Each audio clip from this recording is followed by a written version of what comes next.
What's up, y'all? Welcome back to another episode of the Wiley Show. I have a special guest.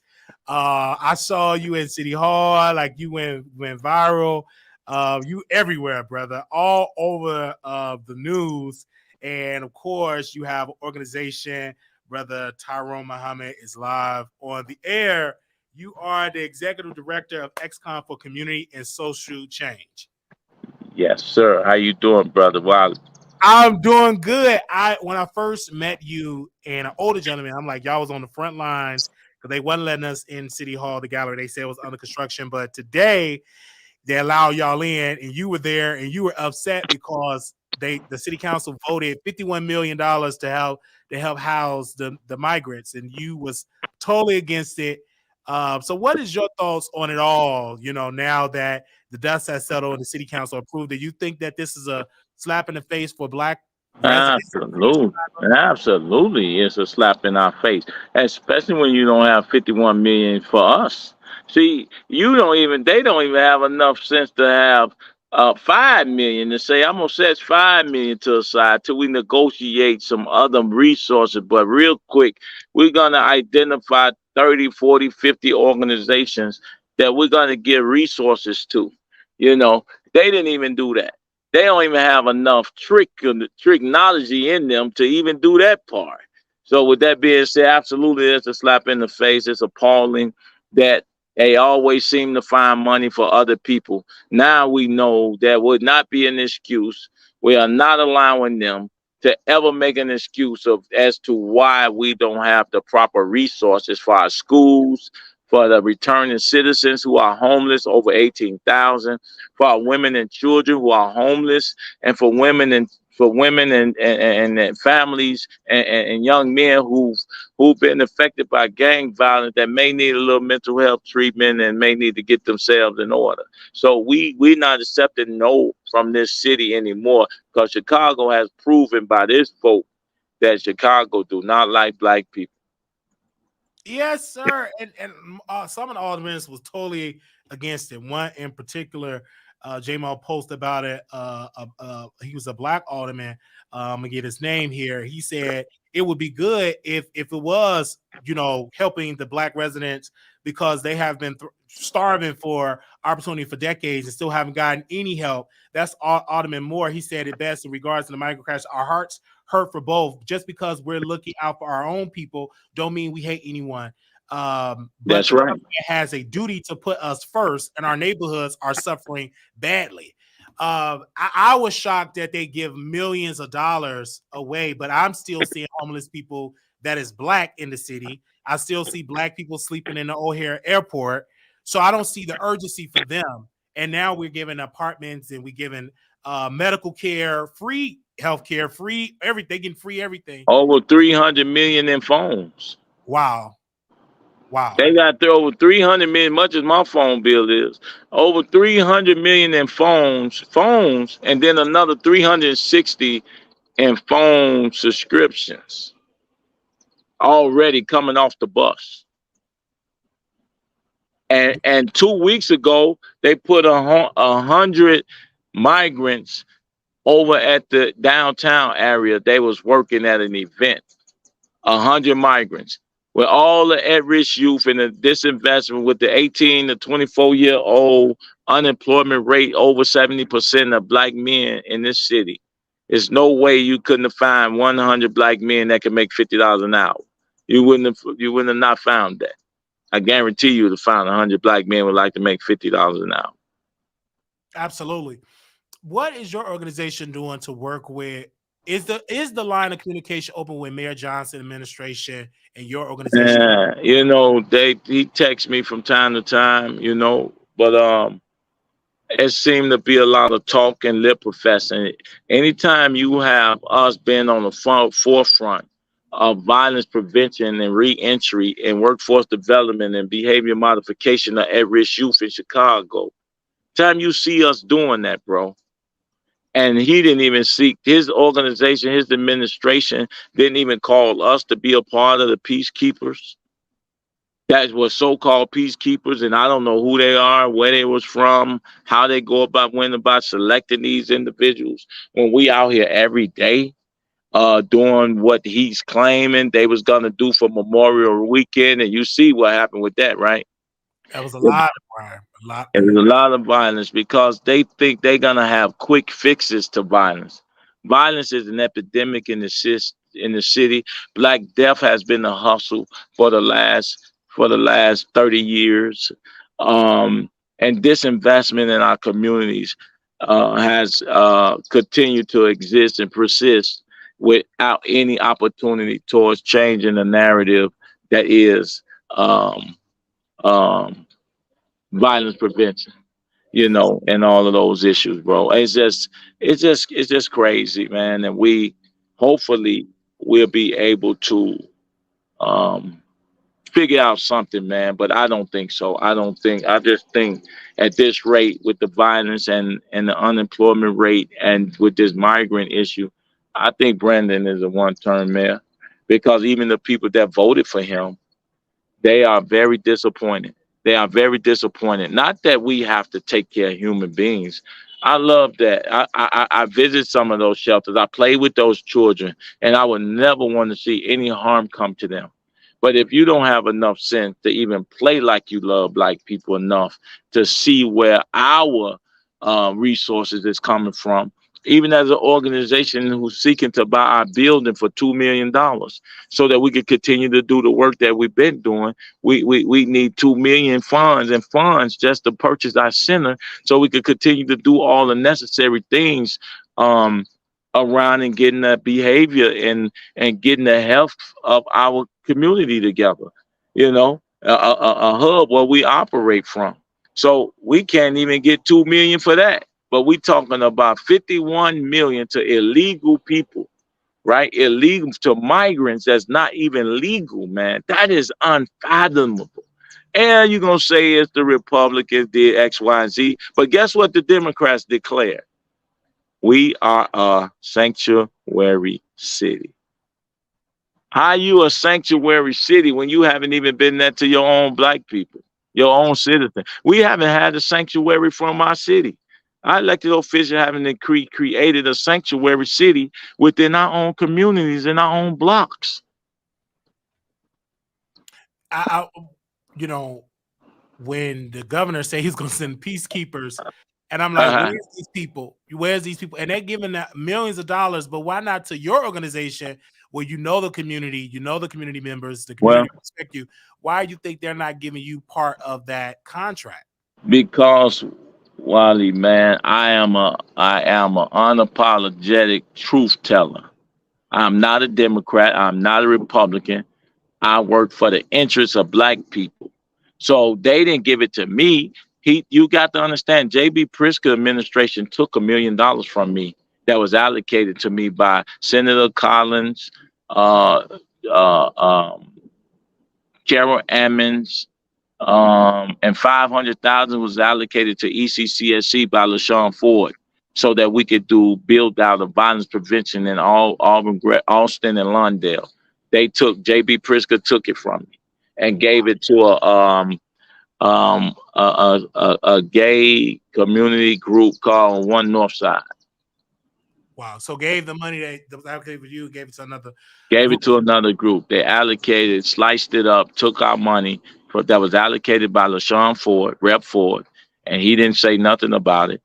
They took it, he gave it to him, and since I don't play their politics, J.B. Pritzker put Tyrone Muhammad in ECCSC, even though we got a certified and a 501c3 on the no pay list.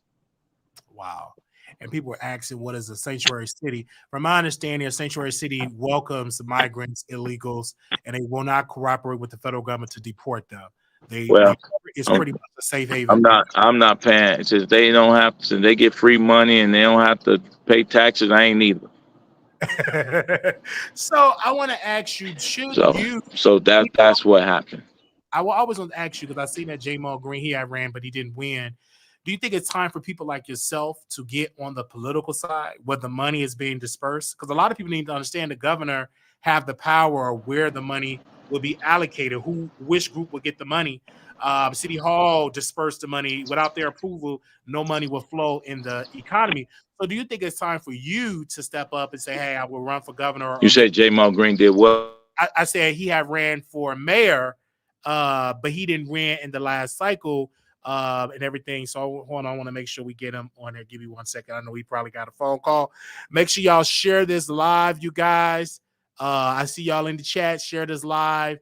We have Tyrone Muhammad here.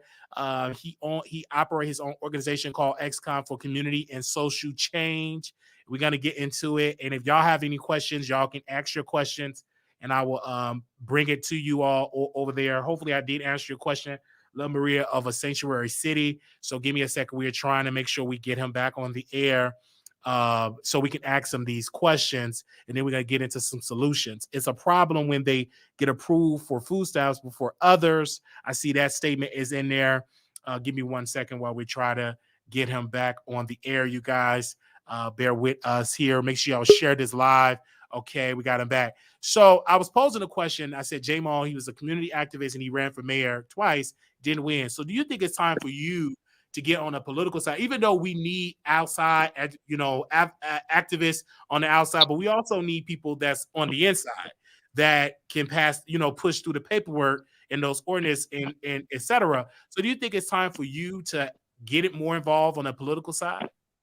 I am involved without being caught up and beholden to the rule of the demons, democracy, rule of demons, without being caught up with that. I'm out. My influence, my agitation, my whole relationship with several elected officials based on the stuff that I do or the agitation that I create by speaking the truth or showing up to hold them accountable. See, and not only that, you got to understand one thing: all politics is local. So yeah, if I run for alderman, I may win, but guess what?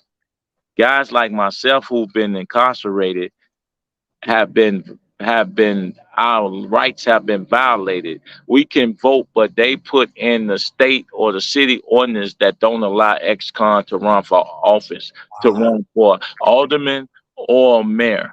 I can run for the highest office in the country, and that's the presidency, but I can't run for mayor or alderman. Can you hear what I'm telling you? I can't even be a city councilman. I could be none of those things because the state put in legislation that said ex-cons cannot run for mayor of or city municipal positions. Wow. See, and they understand all politics is local. So they treat it that way. And so Chicago is a wicked, racist, and evil political system that seeks to lock the voices of our communities out. That's why you can have a situation where a whole mayor can create with all the disinvestment and returning citizens, no housing, no job, no education, no health care, and then with the unemployment rate of formerly incarcerated people and the recidivism rate, as well as violence prevention.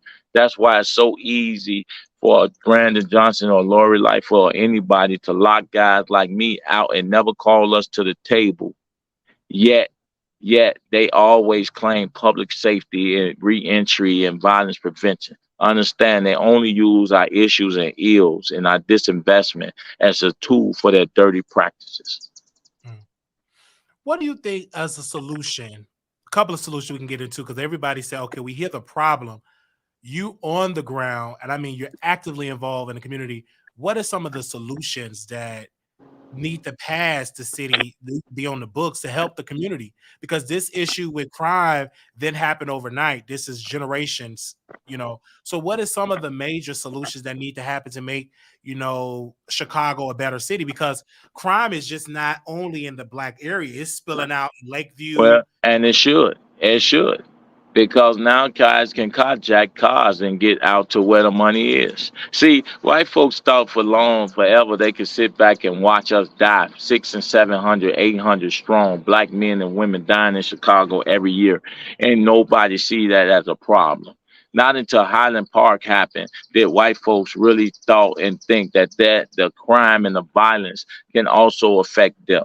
So we died and we lost our lives every day in this city, and nobody said anything. So now, hopefully, if more white folks become victims of crime, then maybe and only maybe then does the black life really matter. See, so the solution is most definitely more resources. You have to have resources placed in the proper hands. I can name and give you a list of at least 10 to 15 grassroots groups and organizations that don't receive a dime from the city or the state, but they active out here in these communities. So they're actually touching the people. So why not empower them to touch more people? See, the solutions are simple. This is not rocket science. If you can't give me 51 million, with 51 million, man, if I don't eliminate violence in Inglewood, I'm gonna be real close. It's just a matter of what you do with the money. So you see me, Wally, because I do so much with so little. Imagine getting that type of resources to operate. So I don't ask or beg them for anything. I don't care, bro. Really, I really don't care, man. That because if I did care, I wouldn't be doing the things I do to agitate and to agitate elected officials to a point where they don't want to give me anything because I don't kiss their ass. You understand? So I would kiss their ass if I really wanted their money. That way. I don't want their money at the expense of my soul, brother. So with that being said, we have to change the educational system. And at this point, it seems like that's going to be real hard because even when me, little young boys, late guys like me, Mhm. Give me 1 second. to Kind the of froze. prison, I mean, their prison pipelines to prison, to go into the schools to even transform the thinking and behavior of the young men and boys that may become the carjackers, the shooters, and the killers. Mhm. Yeah, So because the solution is merely just being a subject matter expert, being able to tap into those elements, and having a grassroots approach and a ground approach on being able and given the resources to then take the guns out the boys and the little boys' hands and the drugs out of their hand and replace it with a different type of tool. So that's what I want to retool our young men and boys. You have to retool them, even if you retooling their brains and their minds. And that's how I'm successful, because it doesn't take money to retool a person thinking, right? So that's one way that I'm able to do it. And just being active and present. So my face is visible. My activity is visible. So young men get to see what civic, social, political engagement is all about. As well as economic development, because I'm constantly developing businesses and creating our own opportunities. As you know, ECCSC motto is going to take us to save us. That's our motto. We're not looking for no benevolent white man, no pastors or politicians to do for us what we're more than capable of doing for ourselves as a community and as a people. yeah, because I remember when I first ran in contact with you. Shout out to Brother Ben X. He shared a video because you went viral because an Asian attacked a black woman and you just came and took up for her. And so things popped off and that made you win. And I'm like, who is this guy? And once I Googled you, I'm Mhm. like, you're actively involved in the community. And that's been a couple of years ago, and you're still more actively involved now. Oh yeah, even more, because as we stretch across the country, I'm finding I have more love and respect away from Chicago than I do my own city, man. And that's the haterade and the haterism, and that's the self hate of Chicago and the racism and biases that our own city perpetrate on its own leaders, right? On its own family members. So man, I'm gonna keep doing this work till God call me back to Himself. Because a lot of people, they always hate on leaders like yourself, but you hate it because you are effective. When you become an effective leader, you get all the hate. They ain't gonna I'm gonna if you're keep not that in effective. mind. I You need some once more then. Yeah. So that's because you are effective. So when your name come up, because you actually doing the work. It is challenging. This is why I tell people we must donate and work with these grassroots. Because one of the narratives I about Chicago, agree. I can. they I agree say with that. Ain't nobody out in the streets, ain't nobody march. I said, yes, it is. Is that I the agree media with that. don't In that case, I welcome all. I welcome yes. all ahead. Yes, sir. And I love I mean when you come in City Hall, you come on a mission. You there. They know who you are. The police we trying to get in the gallery and the police come to you, hold on, stay at your name. So that you already on their radar. And I asked you once you took over the press conference last week, I said, were you fearful of that? And you pretty much told me, I don't know if you can hear me because it froze up, that you was from the streets, you was in a gang, you went to prison. So, bombarding a media press conference is pretty much not hard to do because you literally went up there very strong minded and very to the point, letting people know about the migrant situation, how Black people are not getting the same resources as the migrants are getting, and this is why I'm so encouraged to do the media side, so people will know, because I have a national, actually international audience, so they will know that it's some positive things that are going on in Chicago. The issue is that it's not being broadcast the way it should be broadcast, because CNN or they're not going to come unless it's a riot, but they're Oh not no, going to. if it's a murder, Yeah, they gonna come like we about to do. Our goal is to Sunday at 12:30 to 3 to start our march or our demonstration and our walk from Roosevelt in Michigan down to the water tower, to where we would then set up the microphones and speakers and food and refreshments for our people. Sunday at 12 o'clock. We're gonna make this happen, man. We don't have forever to wait on it. We have to show our elected officials that CTU don't run you, Brandon Johnson. The people run you. The people, you work for us. You don't work for them. And we've got to let him know that he will be a one-term mayor, and we have to remove some aldermen from these positions because they haven't delivered the goods to us, to our community.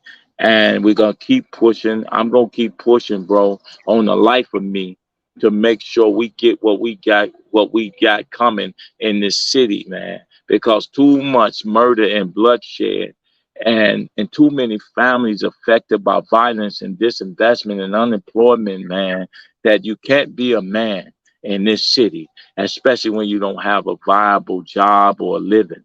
It's impossible. I like that flyer. It's impossible to be a representative of your family when you don't even have a job, Wiley. How do that work, man? How is it acceptable for Black men to only have graveyards and prisons, but not an opportunity towards succeeding out here in free society? How is it that I can be all that I can be in prison more than I can be in society?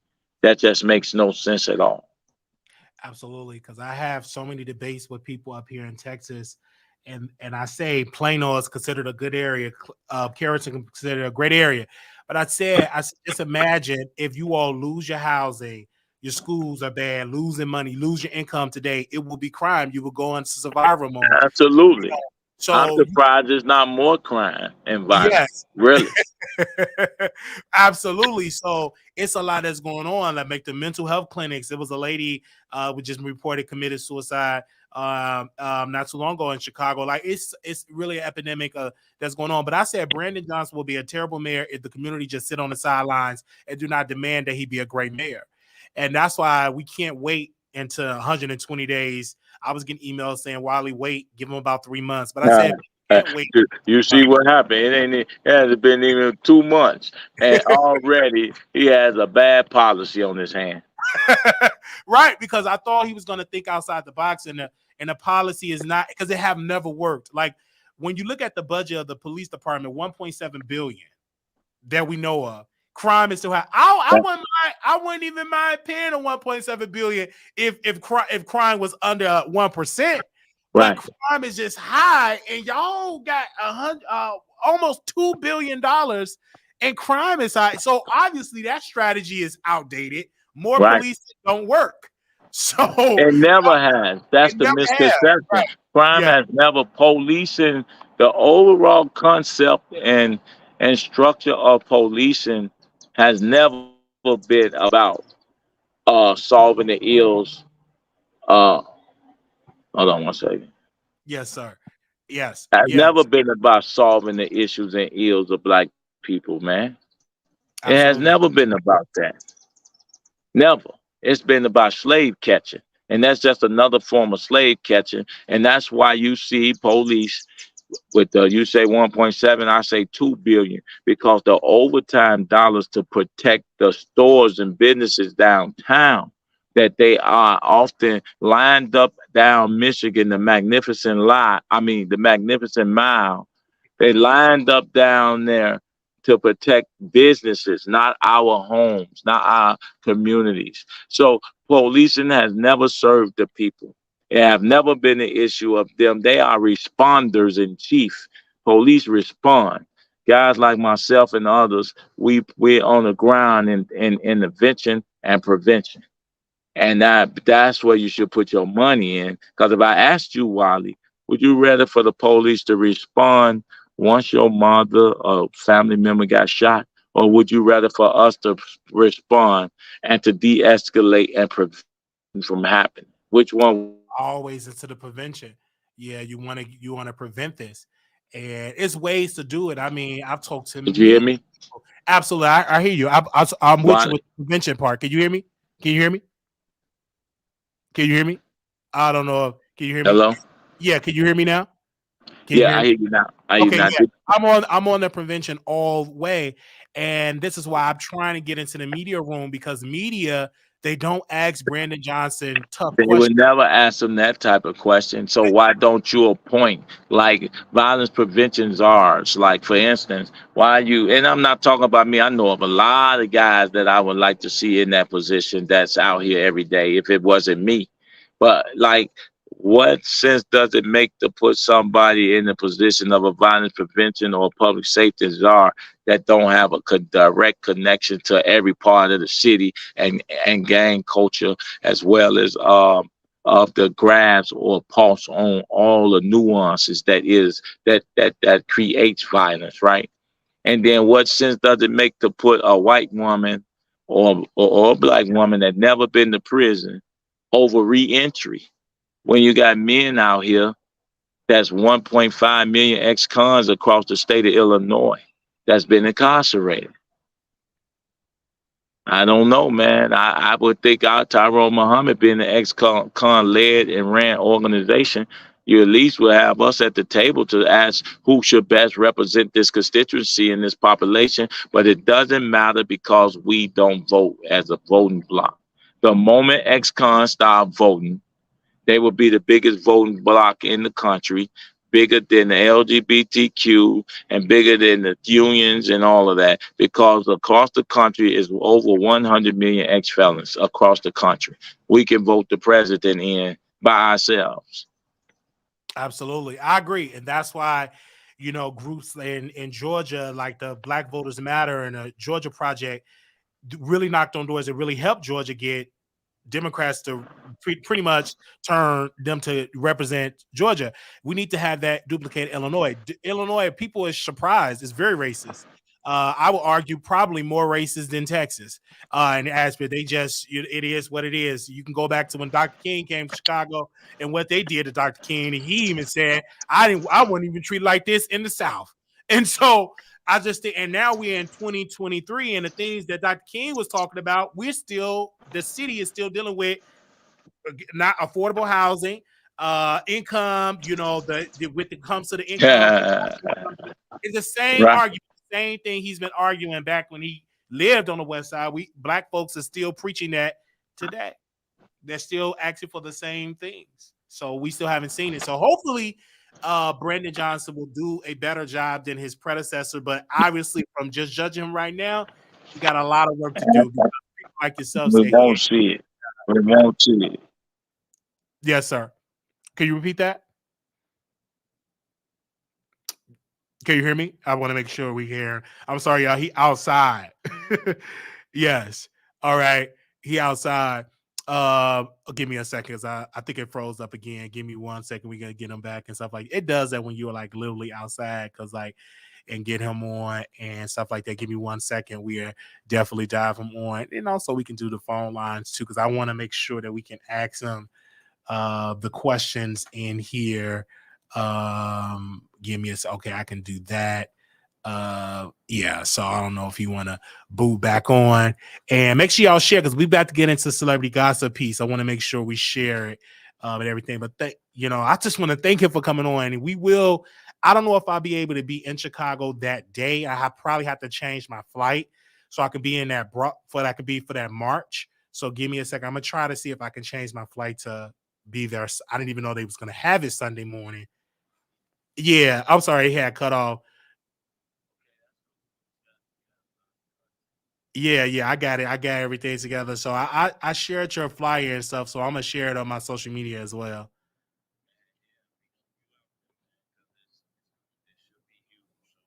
Yes. Yeah. I'm just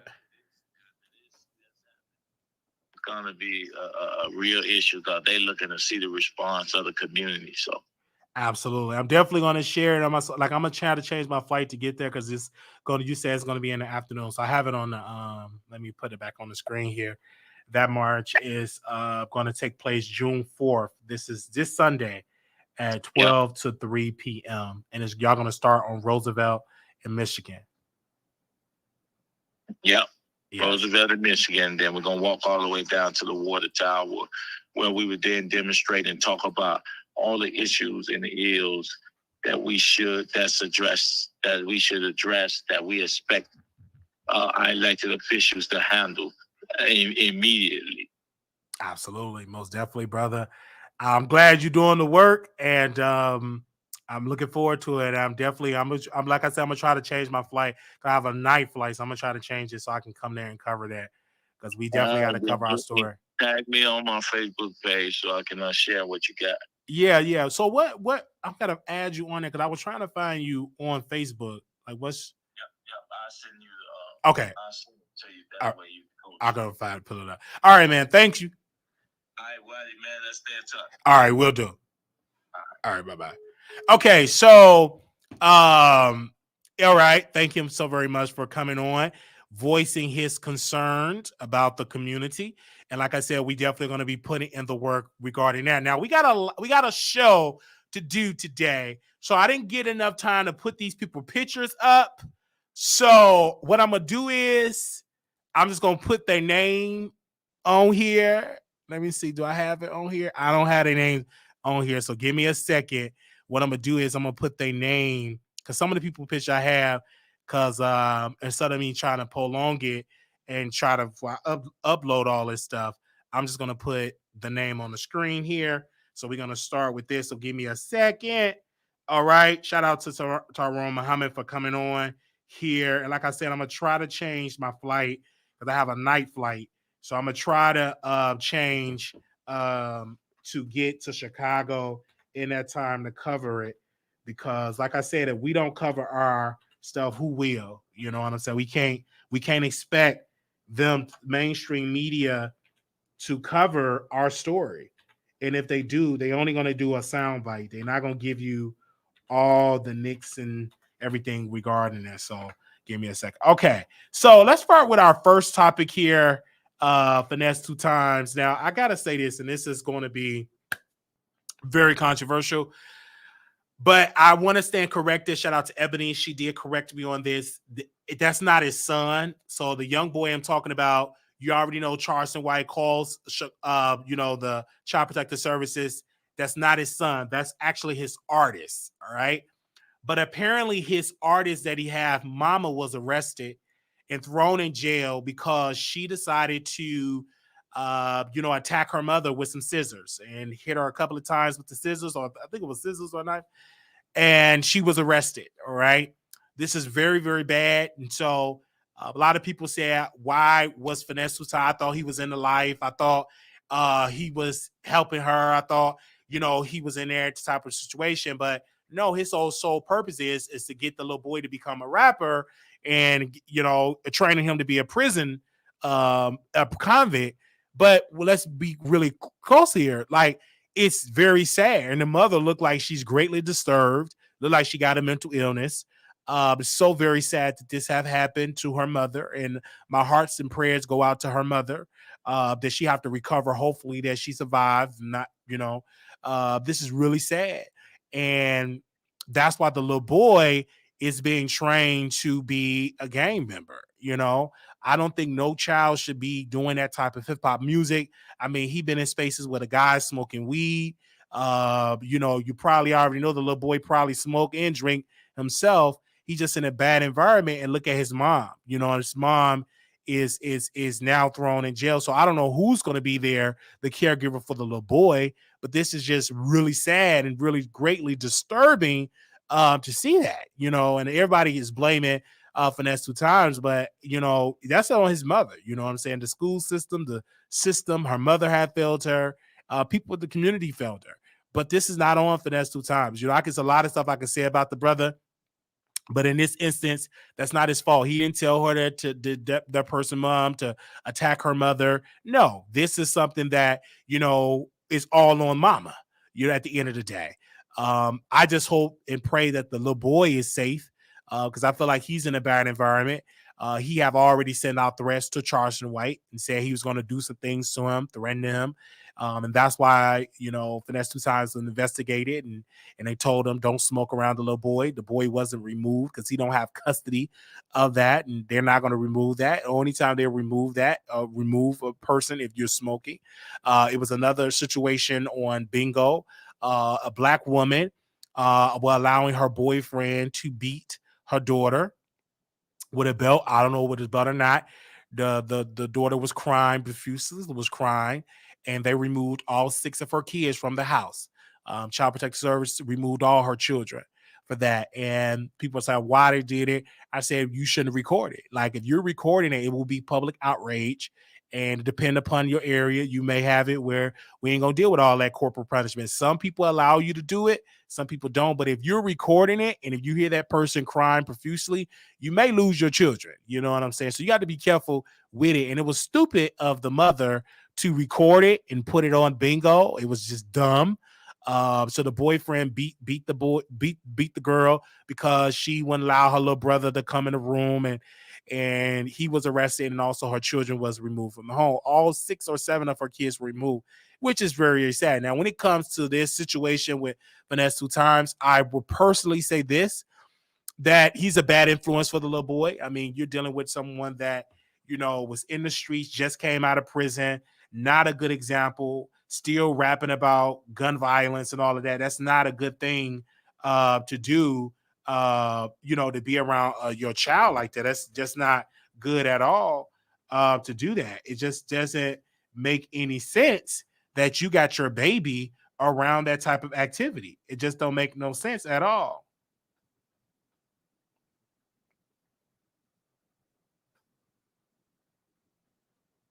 Give me a second. All right. So it's just sad. It's really sad, man. I'm just looking at all of this, and I'm greatly disturbed that this have happened. I'm greatly disturbed that this had happened. It's just all away. It's just sad. Like, when you see people that's living a bad life, it's just so sad. Are women that hard up for a man, any man that's quick to whoop your children, that's calculates. You have to be very careful with that. You know what I'm saying? And like, she was crying profusely. Like, when I saw the video, my heart broke. And I said, this is not good. And they reported her to Child Protective Services, and they removed, from my research, they removed all her children from the home. So they're not just going to do that. Obviously, they have found some abuse, because they accuse him and her abusing the children. So they just, it's a process to get kids removed. They try their best to keep the kids in the homes, and sometimes they get it wrong.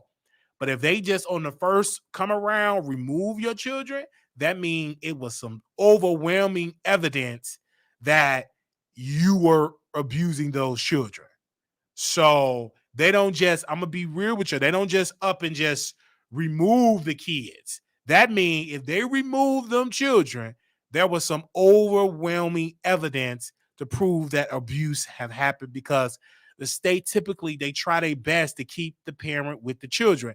And if they have to remove it, that means it was just overwhelming, with the evidence. So we definitely gonna be it. But when it come to finesse two times, I'm just gonna pray. You know what I'm saying?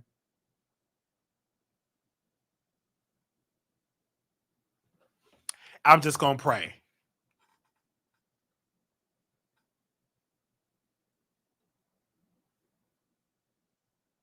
All right, give me a second. Okay. Let me read some of your comments. Oh, they said everyone ain't equal, especially if you have a record. That's why it's important to not do the crime. Being black is enough of a problem. And why add conviction to your resume? I can't imagine how scared and traumatized the kids are. That little boy don't need to be around him. So we are definitely put that out there. You know what I'm saying? We are definitely get more involved. I didn't want to play the video of another situation with the mom, on there, because it was greatly disturbing to see that. You know what I'm saying? And obviously they removed the children from the house because there was some abuse there. All right, so let's move on from that. Okay, let's move on from that. All right. Cause it just made my heart break with that, man. You got to be careful, man. And I tell people you got to be very careful what you post on social media. Got to be very careful with that. You have to be very, very careful. It's not good posting those type of things on social media, because you put yourself in a whole lot of trouble. All right. You got to be very careful, because your livelihood, you can lose your children. And some people, don't get me wrong, some people do need to lose their kids because they out here not being good role models. And that means the taxpayers gonna have to take care of them. All right, so we're gonna go to Danny Lay here. She was arrested, and I was kind of surprised. Yellow Bone is what he want. I think that's her. The baby mama. Um, she was accused, all right, of a DUI hit and run in Miami Beach, fracturing the victim's spine. They're saying that singer Danny was arrested on a felony hit and run charge early Tuesday morning after police accused her of driving drunk and hitting a a a, a Moden rider, Penn rider on South Beach, dragging the scooter for about a block before officers caught up with her. The 28-year-old whose name is Daniela Lee, who was born in Miami, now lives in um, Pembroke Pines. Hope I said that right. Besides being a recorded artist, she is known for being the ex-girlfriend of rapper DaBaby, which whom she shares a daughter, according to a Miami Beach Police Department arrest report. Just after midnight, Danny Lay was driving a Mercedes Benz, commonly known as a G Wagon, down Washington Avenue, speeding and waving in and out of traffic. Police said that Danny Lay hit the rider near 11th Street and continued on without stopping or slowing down. The crash happened just outside Miami Beach Police headquarters. All right. An officer later pulled Denley over near 16th Street after she initially refused to stop. Police said the report states that SUV smell of alcohol and she had sluggish motor skills. The police said that Denley, who said she was coming back from a Memorial Day party, told officers that she never hit anyone and hadn't consumed any alcohol. According to police, the breathalyzer test told a different story. Two breath tests came back at 0.145% and 0.148%, nearly twice the uh, legal limit. The report state officers later found an empty bottle of 1942 tequila in the car. The the rider survived but fractured a kidney laceration and a spinal fraction. The report states, aside from the felony hit and run charge, She also definitely is facing two drunken driving citations. She was no longer listed in Miami-Dade jail records as of Tuesday afternoon. And I personally would like to say this, if you driving drunk, you need to serve life in prison because there's no excuse. And I had this conversation with a Lyft driver when I was in Chicago, and his brother got hit by a drunk driver. And he said, my brother, it was by the grace of God. He told his brother, you need to get close with God because God truly covered your life.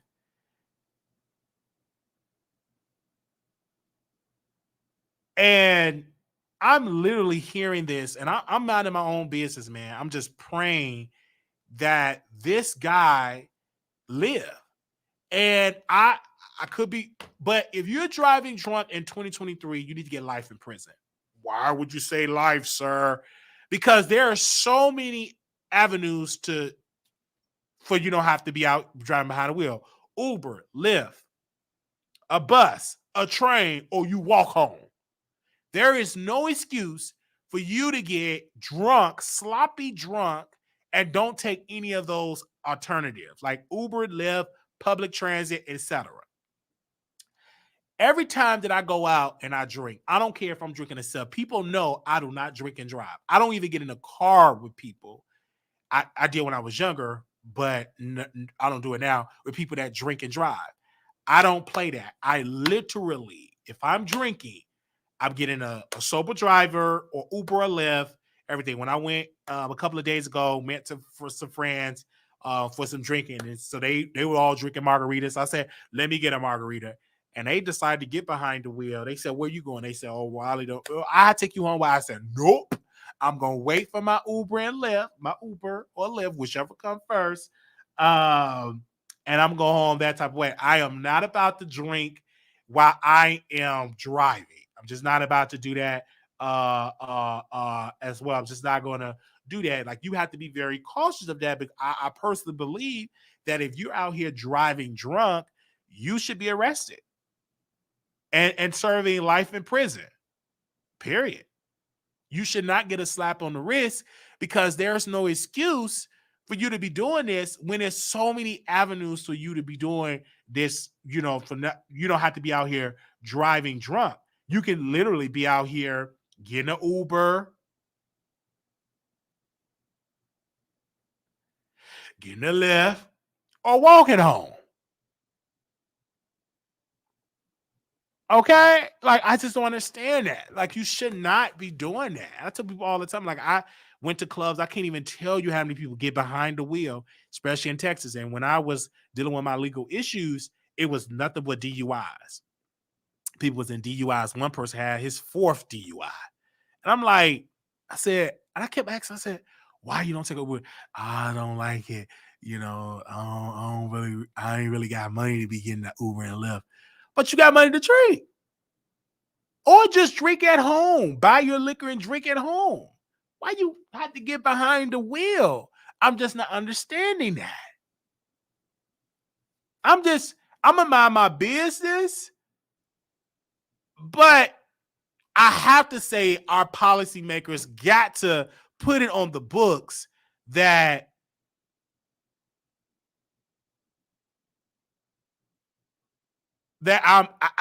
you got to serve some decades in prison.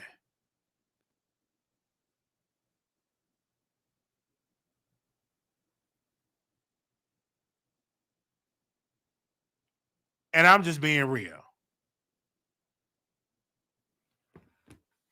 They should have a chance. Should have it. Yeah, like, I don't understand that you keep driving, and they drive like this in Texas like crazy. And I can't even tell. Like people. I remember one time we was on the highway, and it was a guy going the wrong way on the highway in Texas. It was in the middle of the night. We were coming from somewhere. I forgot where we were coming from, and the guy was on the wrong side. I don't know if he got an accident. Was on literally on the wrong side of the highway.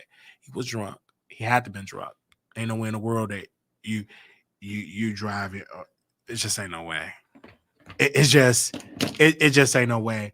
And Daniel A, you definitely need to serve some time. Now, people were saying, "Oh, Wiley, you got to be careful." She probably was stressed.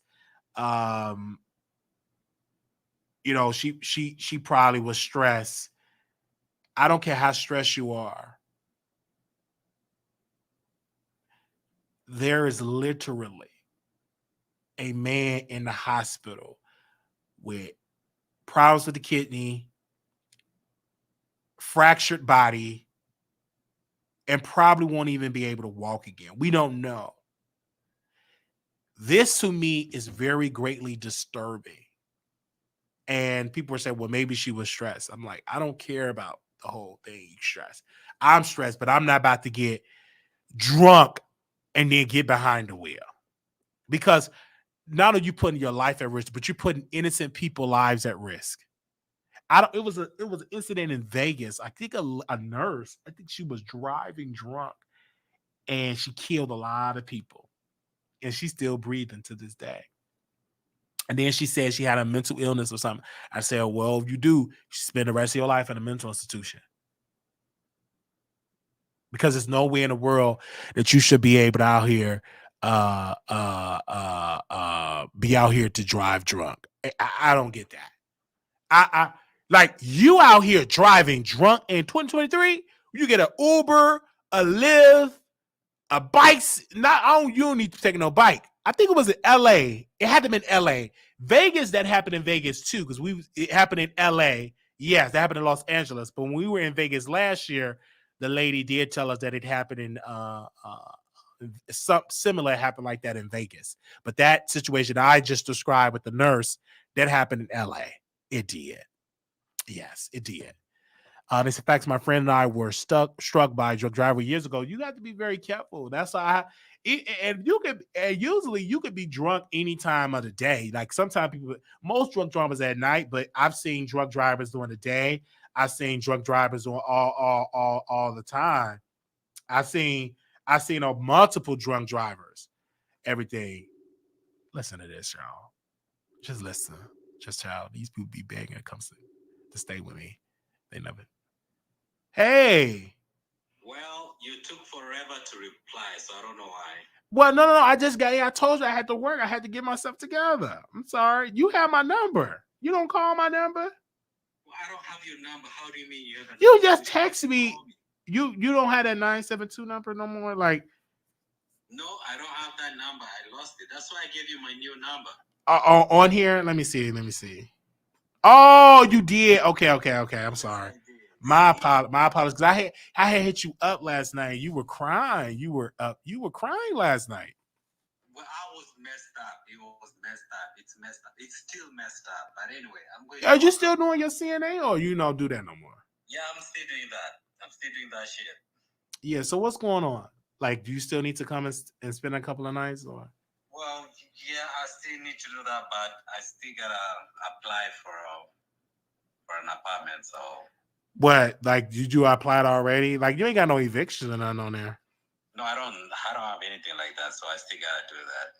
Yeah, you was seeing that. You can't be broke. Your people, y'all do 15 doubles a week.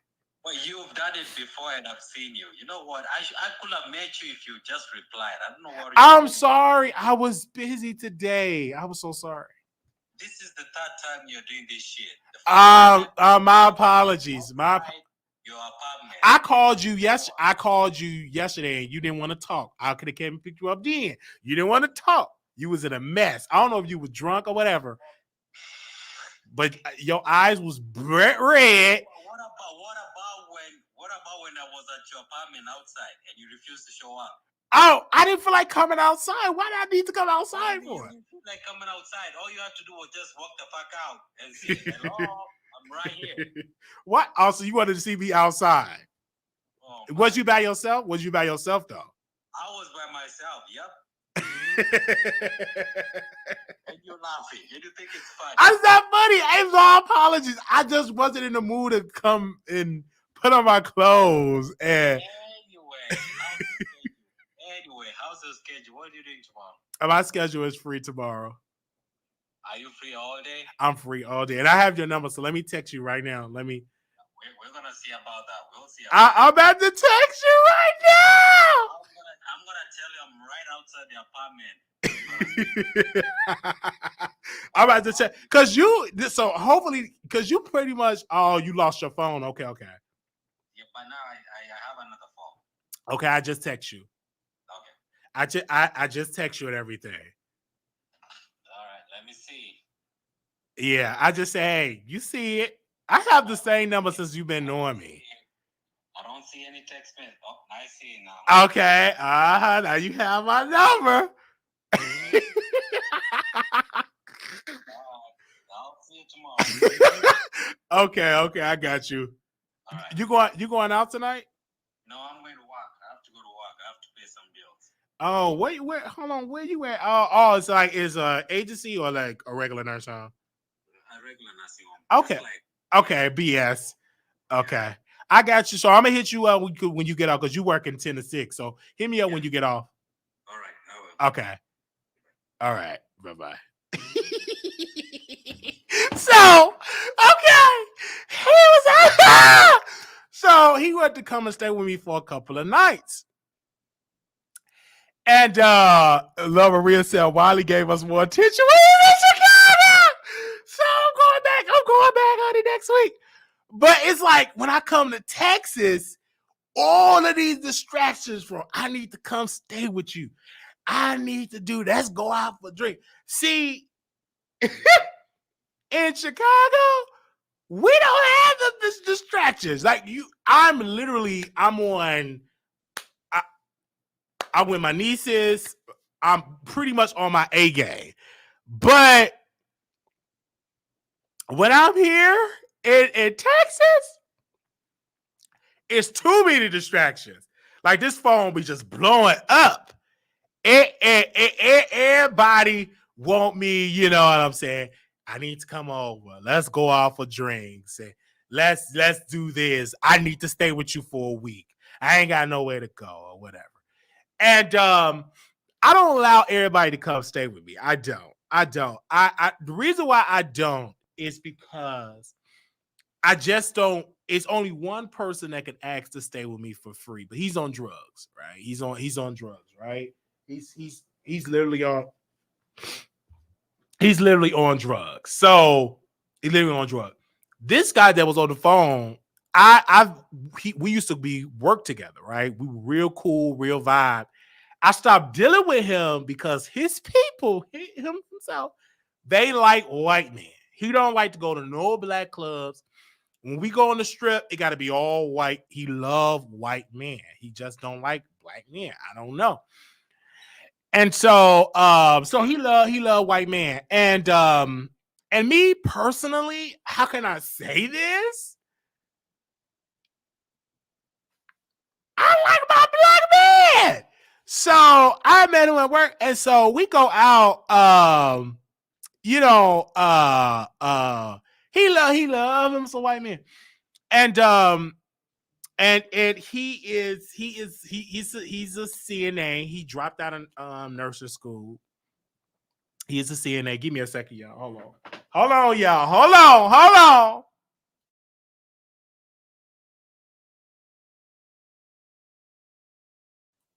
Dropped out, and I'm gonna bring him on my show because he it's a lot of perspective he can ask. Because at one point we wasn't cool because his parents told him not to hang around, black Americans because we in gangs, we this and that. So at one point we weren't talking, and then one particular time I saw him at the club, and I said, "Oh, we work together." And so, I just kept in contact with him, and we just been cool ever since. And I'll be trying to tell him, I'm like, you got to get checked to your African root. African people work about 3-4 jobs. Like you've been hanging around. I told him, stop hanging around this crowd. Like you keep your money flowing in. Like for myself, I make sure all my bills is paid. And yes, I will do a payment plan in a second. I did one for my light bill. My friend said I'm cheap. I like that. But I make sure all my bills is paid. Then I have fun. You know what I'm saying? I have fun. I make sure all my bills is paid. I do. Like I can't be having fun when my life's about to get caught. I don't live like that. I have friends that facing eviction. And I feel bad for them. But they was like, can I come? I said, no, absolutely not. Well, you ain't hardly there. I said, that's fine. Like, because I work hard. I do my YouTube and I do my CNA. It's no excuse you got a CNA license and broke. Because you could do agency CNA. I used to be a scheduler, and I used to hire and get people on, right, to work at this nurse home that I worked at, right? Agency, you're making about $27, $28 an hour in agency. You do a double, they got to pay you overtime pay, right? That's good money. If you're making $28 an hour, 40 hours a week, it's impossible for you to just be broke in Texas. I was paying CNAs that as a scheduler. They got mad at me at the job because they kept saying, you always keep agency. And I tell my DON, I tell pretty much my administrator, Lisa, I said, Lisa, is it fully staffed? She said, yes. Do I always bring in members that when they get a call up, yes. And I said the reason why they do it is because they want premium pay. Now, if you with an agency, they will not pick up unless it's premium pay. Unless it's premium pay. Premium pay, that's the highest amount you could pay for a CNA. If you pay the regular route, like 17, 18, they ain't gonna pick it. Premium, you in the mid-20s dollars an hour. The same with nurses. They will not pick it up unless it's premium pay. But I kept telling them, I said, they won't come. And then I told the administrator, we was in a meeting with corporate. They brought me in because I had some great suggestions. And they kept trying to tell me about the budget, how they couldn't afford it. And I said, help me understand this to the people that was here, the corporate people that was here. I said, we're booking people with agency, and about 60% of your workforce that are working currently is agency. And if you all can afford that, can you imagine if you give your regular staff, let's just say $20 an hour, it won't be no need to give agency the money. You will be fully staffed. It will not be people coming in and out. You will have employees that will pretty much be here for the next 5 to 10 years. But they ain't trying to hear that because you're paying buku amount of money with agency. Agency didn't used to be that popular like that. But now because of the pandemic, a lot of CNAs are getting smart. They're not just working at the average nursing home. They go work with the agency. And if y'all don't know any agency that I'm talking about my gosh, I can't think of the one that's on the tip of my tongue. I used to have it in my phone. Y'all, it's an agency out there.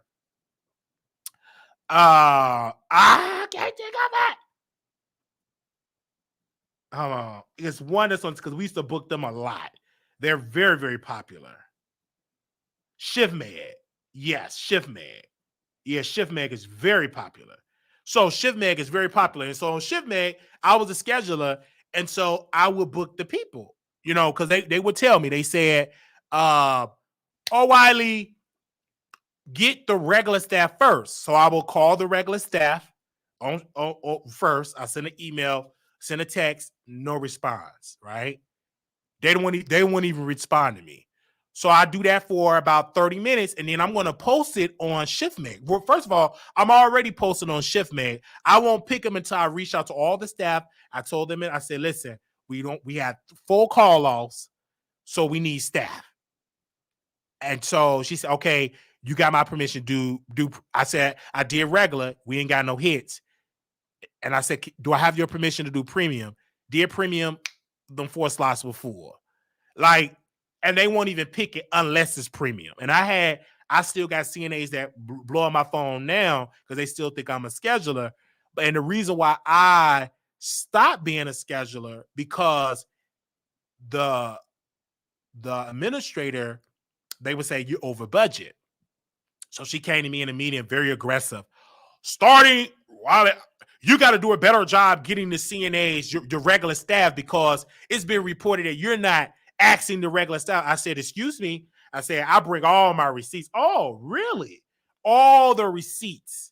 I said, every single CNA I reached out to, I keep a receipt. And the ADON, they know I keep receipts. So she put her head down. I said, these are all the receipts. I reached out to all 14 of your full-time staff and the rest of the 10 PRN staff. They all declined. And then she's, oh, okay, I just heard that. I said, can you name a name? She couldn't even name a name. She just wanted to put blame, but you ain't put blame on me. And then another meeting, the same thing. I said, oh, it's time for me to lead this. And then my phone kept blowing up, even when I didn't have the phone, because they give the phone to on the weekends to a nurse or whomever, nurse manager. Instead of them doing their job, they will blow my phone up. Oh, can you come in? This person won't answer. Do you know somebody that can come in? So I will have to, and I kept coming to the administrator. I said, listen, I'm working, having this phone 24. So even when I don't have it, they call me. You got to pay me. So she had to pay me all the hours when that phone would ring. When I have to go look for staff on my own time, she had to pay me. And then, you know what I'm saying? And then I said, and then now, oh, you got to come in. So I will come in. And I tell her, I said, making $15 an hour is not enough. She said, well, what do you want? I said, I need to make at least about $18.50 to $19 an hour because I'm doing CNA and I'm doing scheduling. I'm doing 2 jobs and I'm here a lot. And making $15 an hour is a scrap. So I told her, I said, well, she said, well, let me check with corporate. So corporate said, if you cannot do both of these positions, we will have to go another way. And I sent a beautiful email. I said, well, this is my 2-week notice. Thank you for the opportunity. And she said, well, do you like to stay as a CNA? I said, no, you're going to go up on the price. I said, no, I'm not going to go up on the price. I said, no way in the world. I'm going to stay here making $15 an hour. So I sent a beautiful 2-week notice and everything and I still get messages for her. She always be trying to see if I'm going to come back. No, I'm not coming back. Making only $15 an hour. It wasn't the case. And this particular nurse, so I'm not going to say the name, but it's out in Carrollton. Okay. It's a lot of work. It's a lot of work. And them CNAs always calling all because they ain't making nothing. And I said, it ain't worth it. So now you go where the money go. And I had to tell one person, I said, you go where the money at. So if I'm not going in no nursing home unless I'm making $19 an hour, and we finally got a place to make $19.50. I ain't going unless I'm making $19 an hour. You know what I'm saying? Not at all. So I do that when I feel like going. So I got a job when I feel like going to Chicago. I could pick up a couple of shifts. And I told the lady, I said, I'm not going under no 19. She said, we can offer you $19.50. I take it. And we do that and stuff like that. Cause I don't play no games. I will quit in a second because I know my worth. I'm not about to break my back for no $15 an hour. And a lot of CNAs,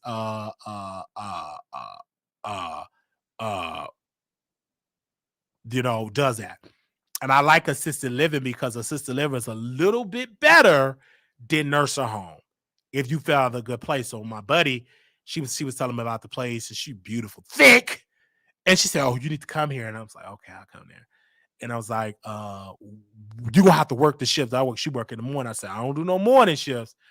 And I work evenings. And then she be want to talk. And I'll be like, I try to do my work.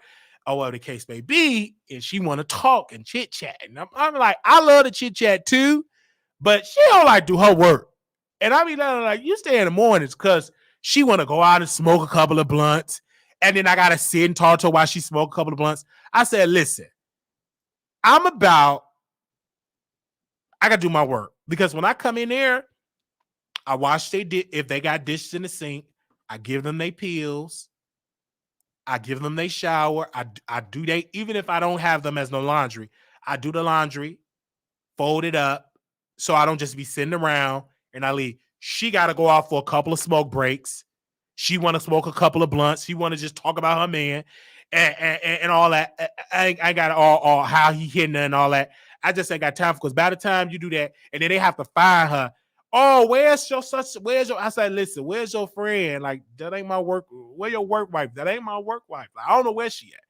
But then they be blowing because her lights just be going, her people just be blowing up. And I have to tell her, I have to pull her to the side. I'm like, listen, girl, like, you got to do your work. Like, your people need you. They blowing up for you. So you got to do your work. So she was like, okay, all right, whatever you say. And then she stopped working evenings with me. So she still texts me time to time, but she just like, girl, it's not right to the people that that got to answer your lights. Because like my people good. Because when I go in, baby, what do y'all need? All my heavy wetters, make sure they change, make sure they got their dinner takers, make sure they laundry good, make sure they got their medicine. Because you only got one medicine to do, one meal in the evening. That's what I love eating. I'm not doing mornings because you got to do breakfast. You got to do breakfast and lunch. I love overnight, but usually that'd be full. And I don't mind the evening. I come there at 2:30, 3 o'clock. I'm sorry, 2 p.m. Get there about 1:30 so I can prep, listen to my music, got my coffee, going, get up, go on my floor, do all my items, and then I could just chill. And I be chilling, reading my book. I get there, I'm gonna just show an example, read my book, I'm good. None of my lights going off, going everything, my showers, all that's good. Because when I come in, you get your showers before dinner. Because by the time you eat, and take your meds and everything, you good. I just change you, put you in your nightgown, you good to go. I don't do my showers after you eat. That's stupid. I do it when I get there at 2 o'clock, all my showers done. So by the time dinner come, eat your dinner, get your evening medication, put your nice stuff on, you good. That's how I work. I don't do all that rush to do, and then you ain't got the shower, then you get complaints, all that type of stuff. I don't do it. In this particular place, maybe about one person need to be fed, maybe, but she's feeding herself now. They say she has, but she feeding herself, so it ain't nobody you have to feed. It's a really good place, and I do all that stuff, and I'm done. I get up in that building, okay, and then I sit in my zone, listen to my music. My gospel tunes, I read my book, and I send a couple of my texts to my peeps, go on my lunch break. Before you know, it's 10 o'clock. Everything is done. Because that's how I work smart, not hard. You know what I'm saying? And I work smart, not hard. I love it. I can sit down. I can rest some of the patients. Some of them are a little tedious, but some of them they can do themselves. And I still go up in there. You need your water, you need your pills, you need to do this. And then you put your laundry in there. Boom, boom. And I do other coworkers, they don't like that because they said, let the other shift do it. I just do it so I don't just be sitting around not doing nothing. I love to keep busy because the more busy I am, the more closer we get to 10 p.m. to 10 o'clock. Okay? All right. Now, let's get back into these topics. That's how I do. When we get up to that 10 o'clock, that's how we do. Okay? So, I am not in the medical field, but I am mobile. I'm too cringy to watch other people. Shout out to all the CNAs at the backbone of the healthcare. Y'all are goats. Thank you. I love to do what I do. I don't want to be a nurse. I don't want to do a nurse, but I love it. All right. They said you taking me. I'm taking you back. Yes, I love it. So we got a lot to discuss here. I just have to open up with a little story time. All right. So we talk about that. Danny Lay. What else are we gonna talk about that we had in the picture? I'm probably gonna push one of the topics back in another day, but I probably will talk about it now. Give me a second. Let me make sure because I didn't put the pictures up here, so I got to look at the thing. Okay. All right, there we go. Let me put their names in here really quickly. All right, share this live.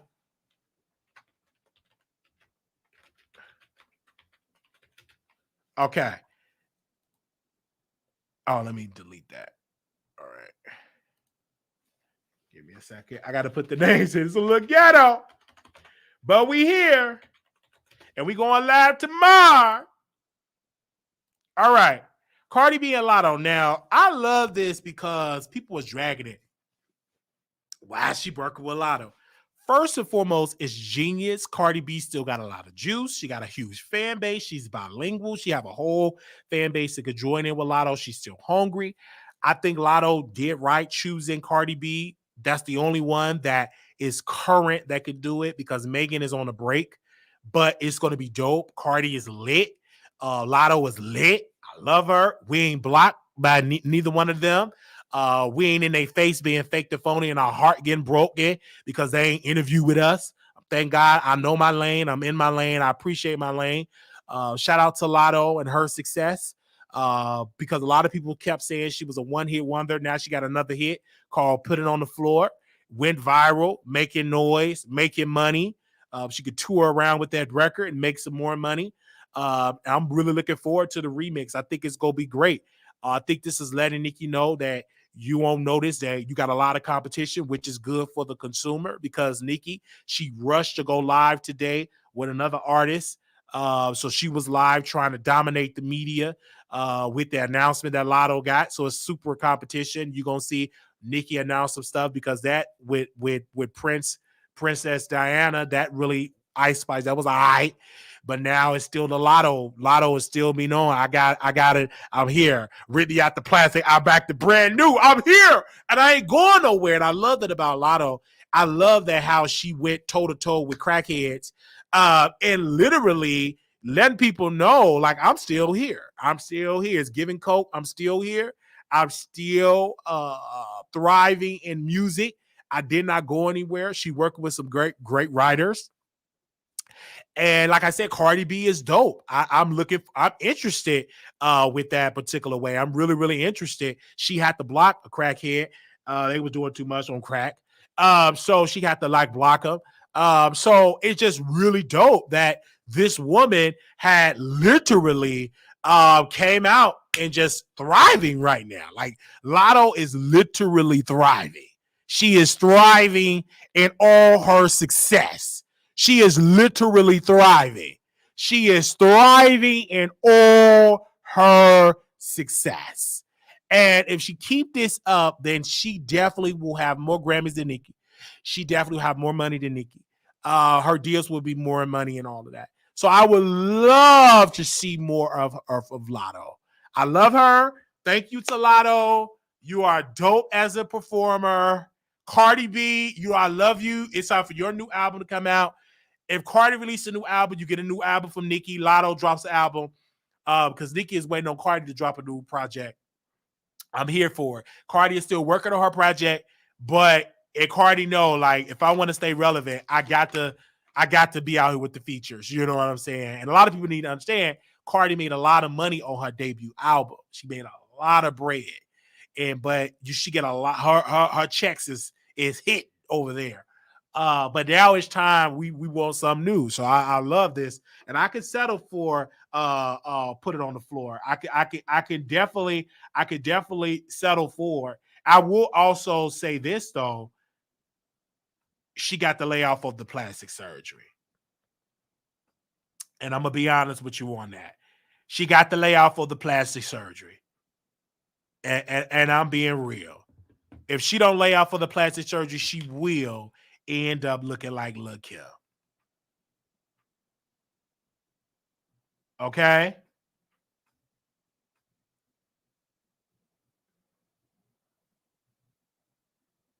All right?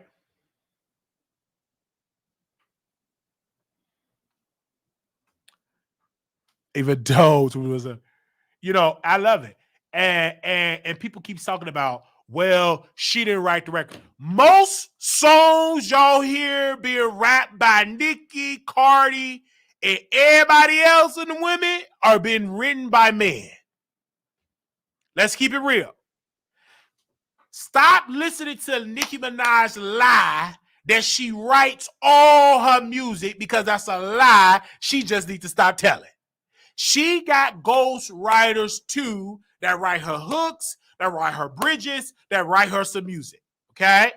Stop listening to that lie that Nicki tell that she write all her music, because when you see the writer's credit, you don't just see Onika Minaj. You see everybody else's name on there, and most of them are men. Do you hear me? Most women, if not all, have co-writers. Let's keep it all the way real. Stop listening to this lie that they just write everything. That doesn't exist with a lot of artists. And some of them need writers because they can't write a hit. Some of them need writers because they can't write a hit. They can't write a hit. So you need some writers. Just like the Chloe Bailey. She's trying to write all her music because she's greedy, but she ain't got no hit. So you need writers. So the next album, if she ain't dropped by Beyonce, you need writers because you can't write a hit. You haven't had a top 10 hit in a long time. You need writers. Everybody want to write their own music. Yes, in theory, that's great. But can you write a hit? Most can't. That's why you need people to write your music. Rihanna's greatest hits were written by other women and men. Brandy, most of the music that she performed on was written by other writers. Whitney Houston, all of her music was written by other writers. Do you hear me? You understand what I'm saying? And Nicki does have writers helping her. She lied and put that lie.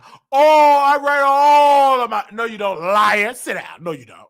You have people that collaborate with you like everybody else. Lil' Kim have people to help write. Did she help write on some records for Diddy? Yes, she did. But did she write all her hits? No. Most of her hits, she got help. Why is that so hard to say? Like, a hit is a hit.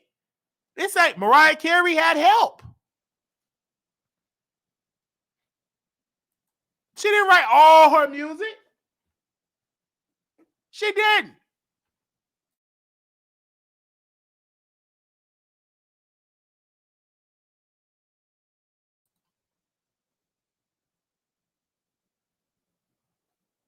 And I'm just keeping it real.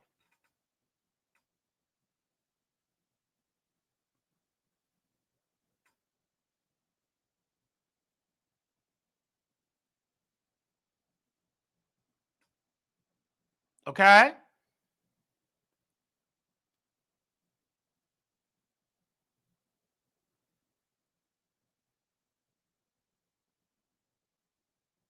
So I just had to let y'all know about that. Now, I'm here for that song. It's going to do good because Cardi is still hungry. It's a lot of competition out, which is good for the consumer because I personally just got tired of hearing Nicki alone.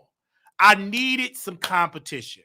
So I'm glad that we got the Lottos, the Cardi, the Ice Spice, the City Girls. We got another artist out here that's getting out buzz in Chicago. So it's so many artists. It's just a lot of artists out here that is doing it and out here making noise. Some of them can't hit because it's just too much competition. You got Erica Banks, which is smart. She know maybe ain't gonna hit selling no record, so let me go and cook me some food.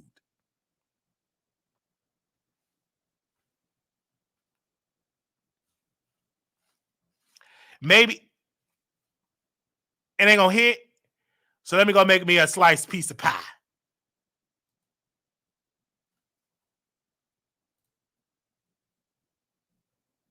Let me go fry some chicken and be in my bikini drawers or my bra and have my butt cheeks out while people eating food.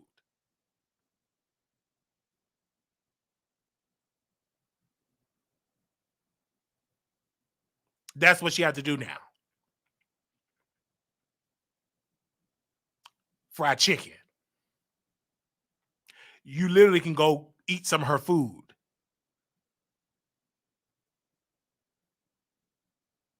And she fried chicken, and then you could smell the crack of her butt and her breasts because it's all out.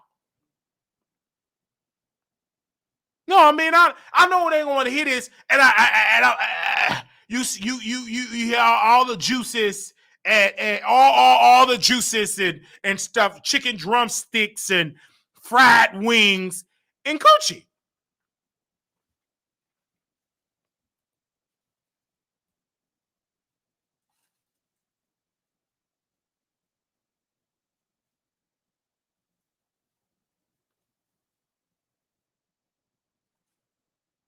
So it is what it is.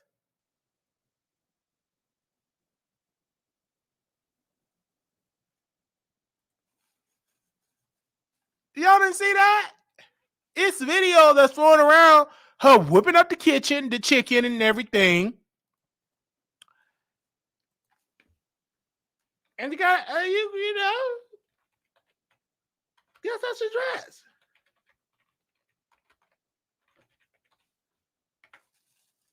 We're talking about Erica Banks.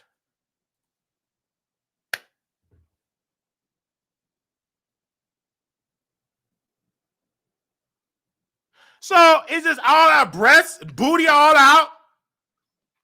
Hey, you want some chicken? Hey, what's that fish there? Hey, the fish ain't on the menu. I ain't gonna say shit. But she come right up there, breasts out. Hugging people, breasts. Cooking your chicken.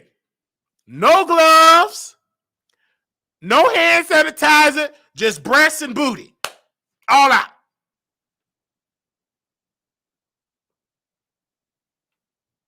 So, but I ain't mad at her because if the music ain't hidden, you got to find another alternative to get people to buy the chicken, the ribs, and everything. And it's real ghetto because you got to serve yourself in pans and everything. Yeah, you literally have to go and serve yourself like buffet style, and you see her come out of her panties and her bra.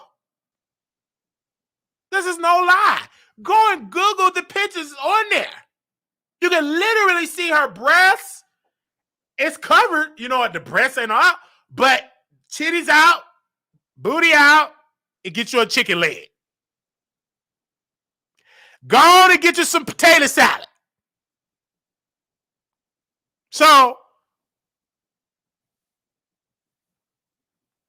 I'm going to get my ticket when she in town. I don't know when she coming to town. I'm gonna go because I want to see all that. I'm just going for the eye candy. I don't even want the chicken. I'm gonna be right there looking. So I'm gonna get a ticket and go.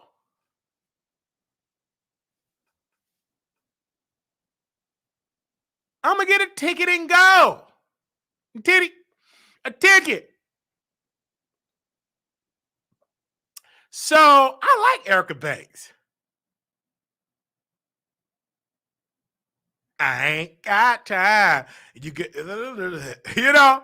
So I'm gonna be right there. All right. I might check Aaliyah TV. Aaliyah, do you want to go?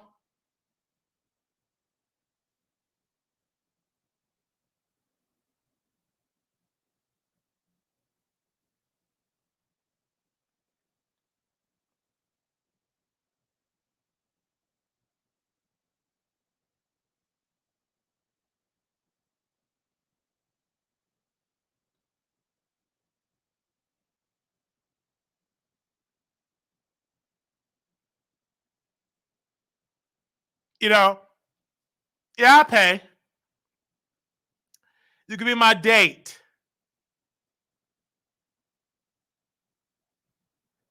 I go. You'll be my date. Let me see when is the next one. Hold on. Let me go to her page. Oh, I hope I ain't gonna get blocked. Cause these celebrities, they can't handle a little roasting gag. Let me see.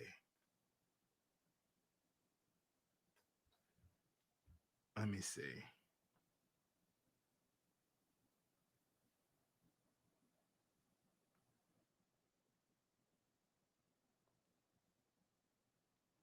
Okay, that was in Atlanta. Houston Taste event was okay. They just had one in Houston. You can go get the plate. You have fruit. And she's in her pink bra and pink panties. In the crack, you see both butt cheeks. You get some macaroni, butt cheeks, and breasts.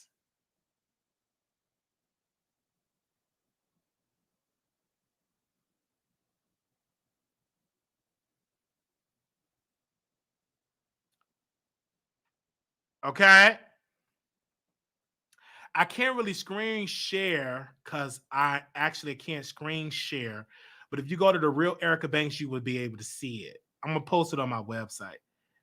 So make sure y'all go check it on my website. But yes. So that's how it is. You get, ain't nothing wrong. It's let me say this because I don't want people to get this misconstrued because y'all center everything that I say negative about it. I think it's genius because women that like women gonna be there, men that like women gonna be there. Like, who don't want to see a woman in a and she don't perform to just go get some food. And I want to take a picture with her. That's a celebrity. You get you a nice salad, meatballs, macaroni, fried chicken, string beans. And you get to meet Erica Banks.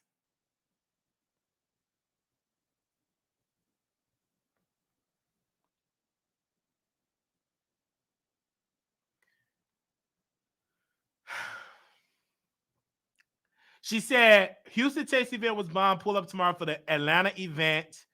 The food was prepared by the Flow Queen.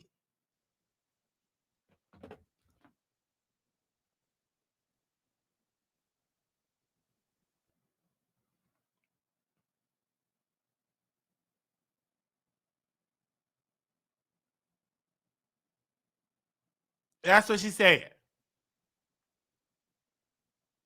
It's food there. Okay?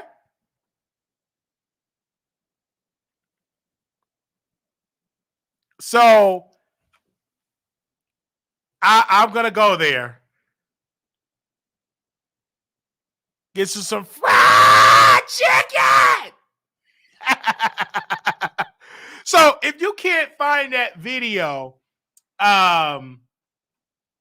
it's on her page, The Real Erica Banks. If y'all got Instagram, The Real Erica Banks, and you can see it on there. Okay? All right. Let's move on. Let me go to another topic. Cardi B, Erica Banks, we talk about that. Let me see what else we had in there. Ain't nothing wrong with that. Erica Banks called herself the Flow Queen. And she said, don't nobody flow on a beat like her. That's what she said. And see, I'm trying to get on the show, but I'm so controversial, as her team said. I don't know. I'm not controversial. I told him on the phone, I'm just a black man that talk about celebrities. I'm not controversial at all. I'm just a black man that, talk about celebrities. But she said I was, it was a guy. He said I was controversial.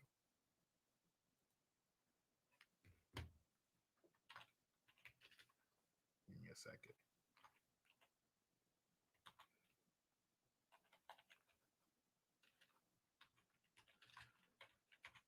I don't know how not to be controversial, but we gonna get it. We gonna get on the show, y'all.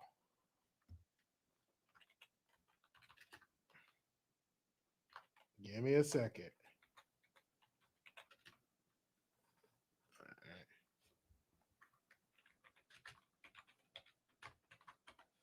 All right. Let me see what y'all say. I never pick a lyricist. Take plenty of pictures. Okay, I will. Oh, God, I gotta go check her. Yeah. Who they call it controversial? They call me controversial.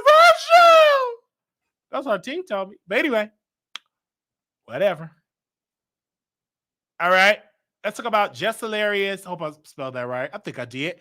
And Tasha K. Now, Jess Hilarious is hosting the Breakfast Club. I don't know if she's the official host yet, but she's really been trying to get a job with the Breakfast Club because that's good money, right? That's a good salary.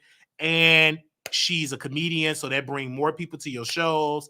It's about 100 and some odd markets around the country. So it's just really dope if she get this job. Black woman wins. But Jess Hilarious came out and called Tasha K broke. She said she's broke. She ain't got it. She's a broke woman. She said this woman ain't got it. She talking mess about it. Said she broke.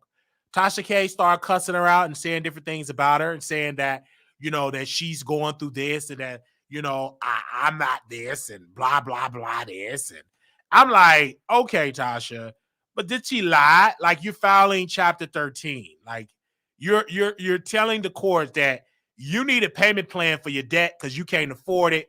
You're financially irresponsible, so you need to go out there and do all that type of stuff, all right? Then she was dragging Jess Hilarious.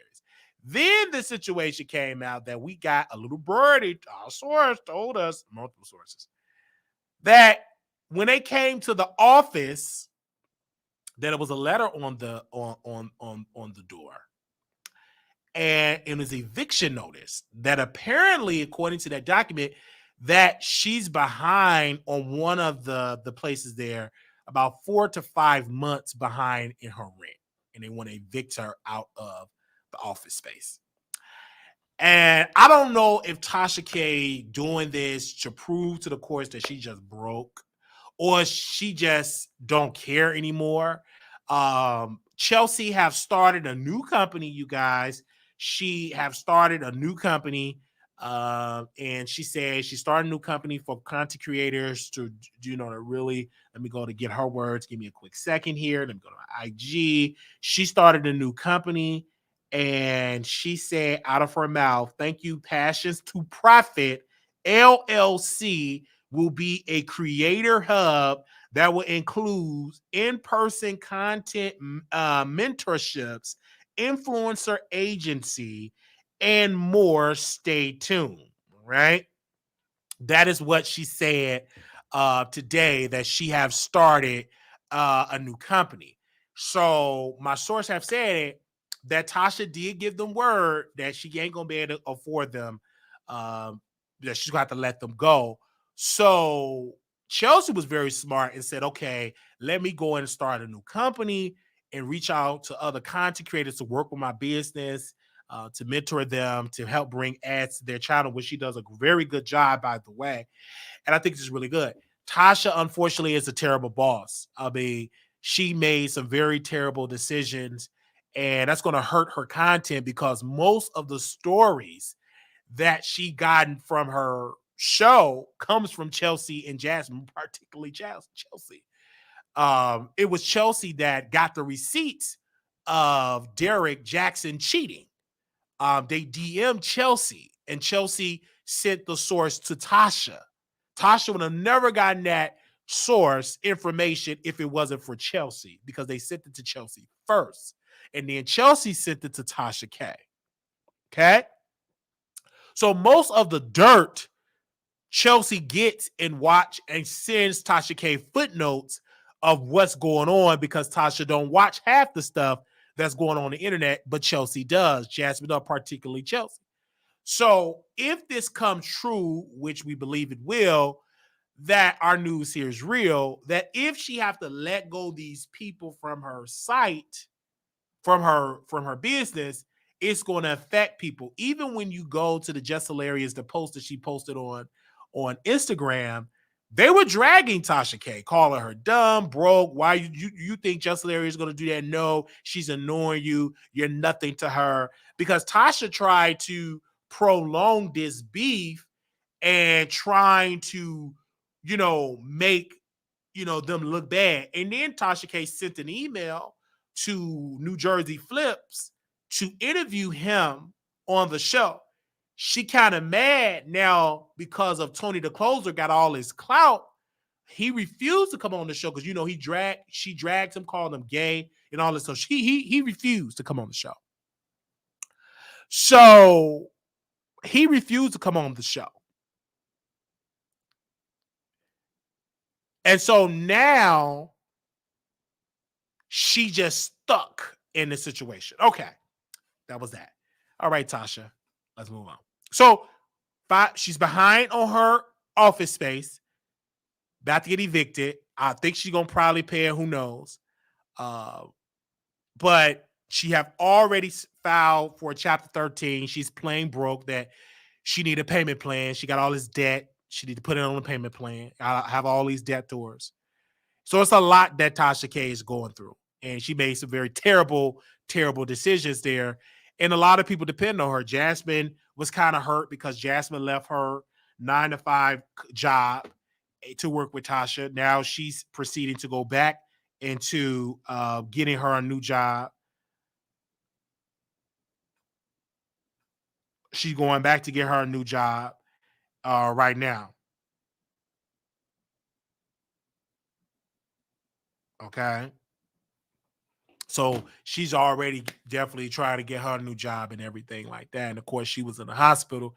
She got all that medical bill debt, and Tasha can't afford to pay it because there is no health insurance over there. You're pretty much a private contractor. You're not officially like you're just a private contractor and everything. You have a 1099, not a W-2. So a lot that's going over there with the Kibi Empire. That Kibi Empire is literally falling apart over there in that Kibi Empire. Is literally falling apart over there in that Kibi Empire. It's literally falling apart over there. And it's because of her mismanagement as a leader and because she did not handle her business the correct way. So now she is now she got to take that income away from that employee. Hello? Please leave your message. You know, she got to take that away from her employees. And it's so very sad. And she's a joke. Like she really want to be taken serious and literally a joke. She released the interview with Darius, didn't go anywhere because Darius is not in controversy anymore. Because when he was really having a controversy, he refused to go on her show. And now he just went on there just to go on there, right? That interview didn't go anywhere. She interviewed the judge, didn't go anywhere. And she always say, I'm tired of putting this on YouTube. How can I get more numbers? And so obviously she's listening to one of Shaq's family members that got to connect with those movies. Why don't you put that on there? That ain't hitting.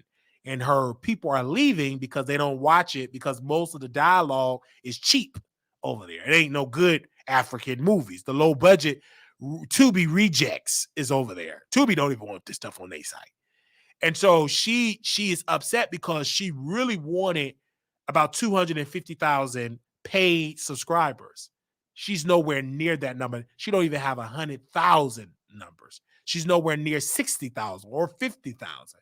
She really thought that she was going to have these huge, gigantic amount of numbers, and it have not hit for her. And so that's why she's forced to post on YouTube, because if she didn't, people will forget about her. And nobody is posting about her content on YouTube anymore. They don't talk about her just to trash her. Oh, she get dragged by just hilarious. But they're not talking about her hard work that she's putting her blood, sweat, and tears paying flights. Nobody's talking about it. Nobody's talking about it. People have unsubscribed from the app. They're unsubscribed, and they're getting emails begging them to come back for a discount. Begging them. It was a streaming day, and this source said it was a streaming day, and one of her employees brought this up in the meeting that, will you offer free membership? She said, I can't afford to do it. She can't afford to do it. Most companies, they can do like $199 for 3 months. She said she can't afford it. She can't afford to give that type of discount. Her brand is spoiled goods. Her brand is severely spoiled. And she definitely needs to do something. It's things that she could do. I ain't giving her no ideas because she listened to one of my suggestions, and that still have not worked. I told her to be more active on Facebook, but those numbers still have not translated into revenue. Like she just applied for her monetization on Facebook, but she's afraid to apply for this stuff because Cardi gets garnished that. And she ain't gonna do nothing but go on and send an email, get a demand letter to get that income to pay off that $4 million in debt. That's where it goes. So we're seeing all of this stuff. It's really just great disturbing. And I don't feel bad for her. I don't feel bad for her children, because the children, it was a good lesson that you got to know when to shut up. In a sense, mama didn't shut up, daddy didn't show up. So I don't feel sorry for her children. I don't feel sorry for Tasha at all. I hope that her children continue to get shelter and food. But other than that, I don't feel bad for her, because this is the end result. When you go out here, you're about that life and you can't afford it. You're broke. It now, when we look at the situation in 2023, and my close on this, you should have kept your mouth shut. You did all that roo-ride. Now you broke. You got to do a payment plan. You got to let go of your employees. You want to divorce your husband. You can't, from this particular source. You're agitated with him. You're blaming him. Most of the arguments, you're putting the blame on him, which he does deserve the blame, because both of y'all are married. Y'all are a team. Y'all are a company together. He should have stood up, and he didn't. And now you putting it all up on him, even though he should get the smoke. But honey, you could have deleted it too. So I don't feel bad for the husband, because brother, when she was asleep on that wine, delete it, and we would have never been on this type of stuff. Okay, let's move on. That's her fault. That's her fault. It's kind of hard when they have all that, when you broke and you got collectors knocking at your door and they seizing your property and stuff. It's kind of hard.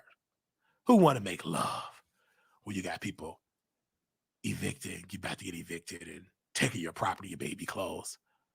Who want to go through that? Who want to go through that? Not me. Okay. Now, I reached out to Cash with Armon Wiggins. They're saying that this man done some sugar up his nose, white powder up his nose. It's a drug, and he don't want to address the allegations. So I asked Cash, and Cash pretty much told me. He told me Cash is the ex of Island Boy. He said, yes, I did coke with Armon Wiggins. We sorted some coke. And I wanted to bring Cash on the show. He refused to come on the show. And I said, you do know this is not off the record. Because he kept saying, this off the record, this off the record.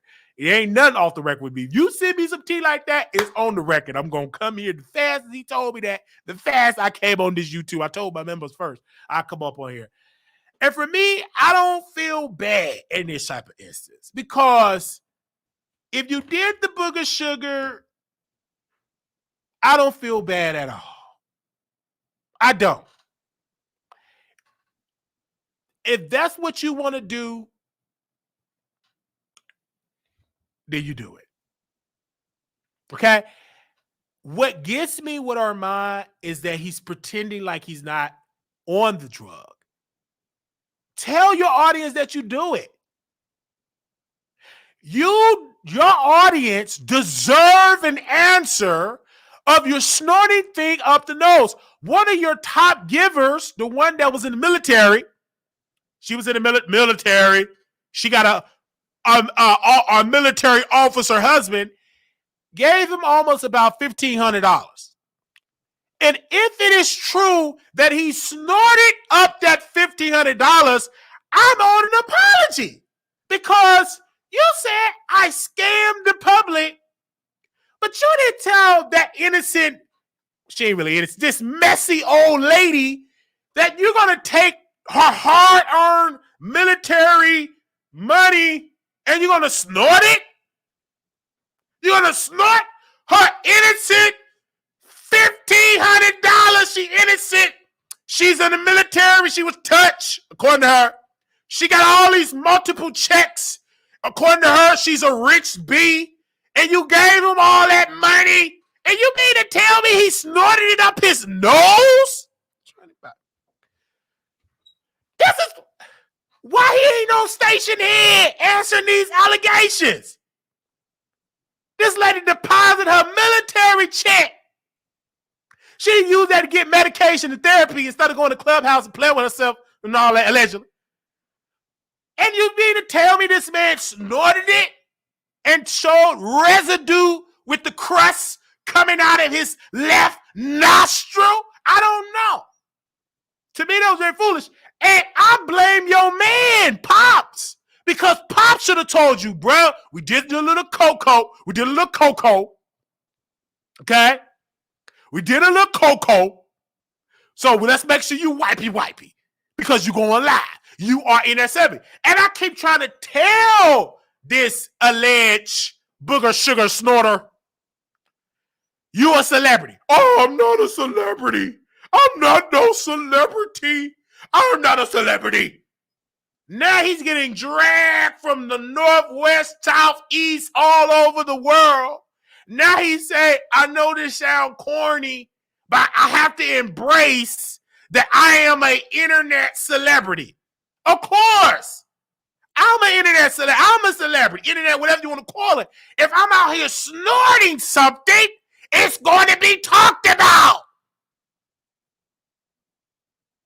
I'm in love with the cocoa. Hey, I got it from the low. Oh, I'm in love with the cocoa. I was just listening to that song, not knowing that my favorite celebrity is allegedly doing the cocoa.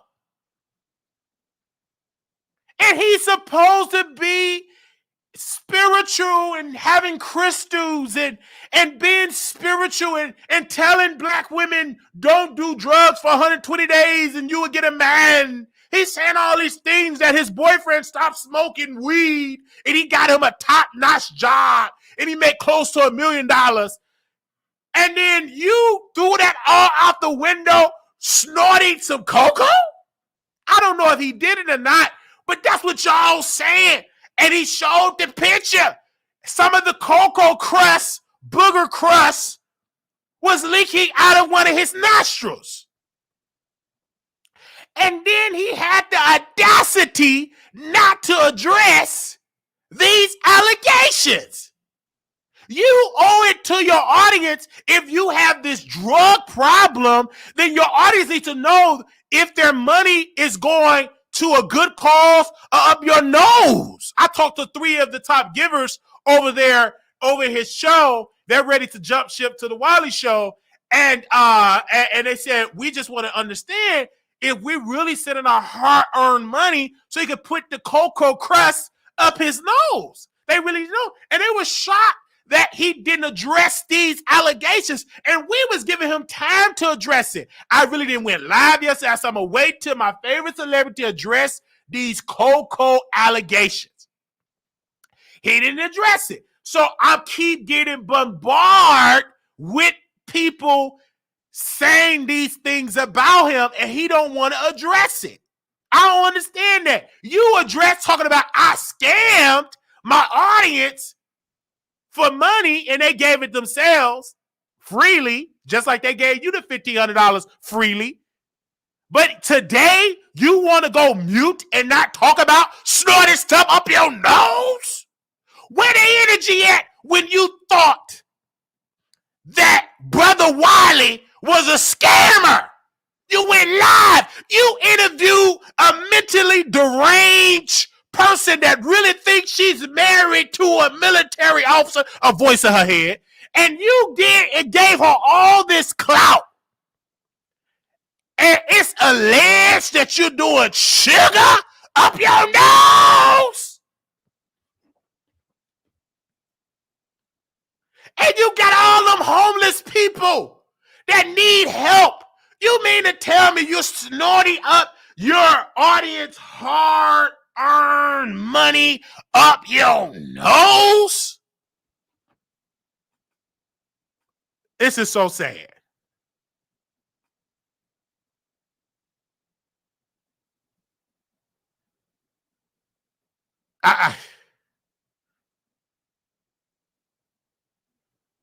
This is sad. Because he just came out a couple of days ago and said that I was a scammer. Did he say it, audience? And now evidence, pictures and videos have came out, and Cash have said that they did the booger sugar line. It's just greatly disturbing because of the fentanyl that's going on in that country. And I'm praying for my brother that he get off the pipe and the powder. That's probably why he's emotionally unstable. Thank you. That's probably why he is emotionally unstable. People send me the picture and the video. I can't tell you how many people have sent me the picture and the video. And I gave him a break yesterday. I didn't go live yesterday. I was going to wait to see if he's going to address the booger, sugar, the pipe, the sugar up his nose. He ignored it.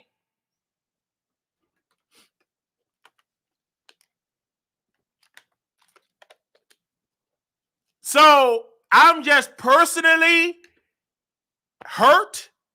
And on the behalf of his audience, I want to say I'm sorry. Because over here, we never, ever had sugar, powder, pipes, up our nose, up our bread basket. We never done that. We never done that. Now, have I done some trees? Yeah, I've done a little marijuana back in the day. A little marijuana, I've done it. That's legal. I believe that's legal in Illinois. Is when I go to Illinois, I do a little trees. I get a little trees. But I can tell y'all right now, I've never done a pipe. I've never done some booger sugar at my rectum, up my nose. Never done that at all. Never tasted it in my lips. And I say it from the bottom of my heart. Armon Wiggins must address these allegations. And until he addressed the allegations, I stand with his audience to withhold your financial support until he addressed these allegations. And if he is on the pipe, on the crust, on the crack, he must go to rehab immediately, because we understand the deaths of people that's on the pipe, the crust, the powder. He must go and immediately cease his operation and go to rehab. And I'm asking his followers, if you're listening, please withhold your finances until a full and thorough investigation is being brought up into his business to make sure that your hard-earned money is not going up his nostrils. I'm saying it from the bottom of my heart to all of the beautiful members that are out there. I'm saying it from the bottom of my heart.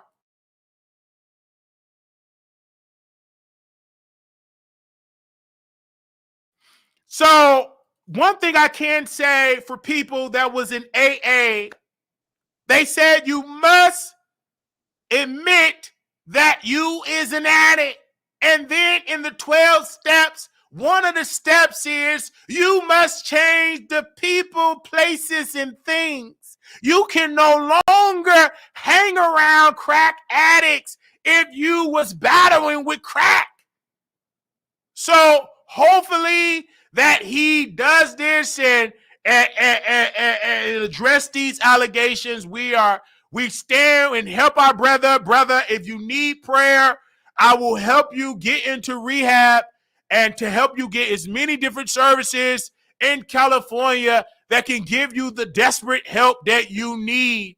I'm doing it from the heart, even though this is an entertainment show, but I am being serious because there is no need to put the pipes up the nose, the crust up the nose. There is no need at all. So if the audience, if you want to 100% stop all your finances to Armon Wiggins, I stand with you, and I'm not going to ask you to bring your dollars to the Wiley Show. I'm not going to ask you that, to do all that. Hit our Cash App, $ Marquise Wiley 28. Not going to do that. Tell you go to our PayPal.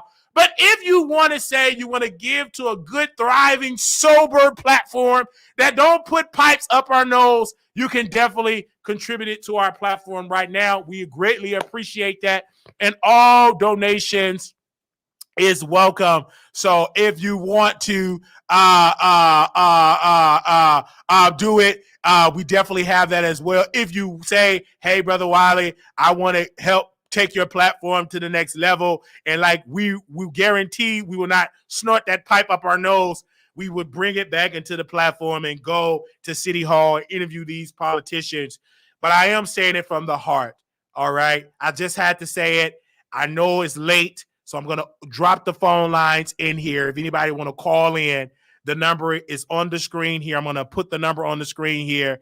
Again, we are definitely saying if you having any drug problems and you need help, please go to the hospital and tell them you need rehab. You need to be off the pipe. And so you don't have to choose the pipe, choose love. All right. You don't have to choose the pipe, choose love. The number is on the screen here, 972-674-9462. That is the number. Greatly, I do love everybody that has been here, showing me love all over the country and telling me to talk about this. I didn't want to do it because, again, this break my heart talking to my favorite celebrity. This literally break my heart.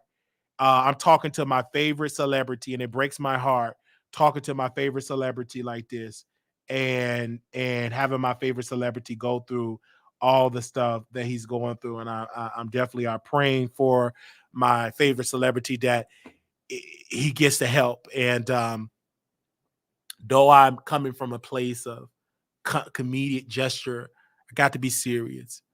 I had a friend, the one that violated my sister, his mother OD'd from crack.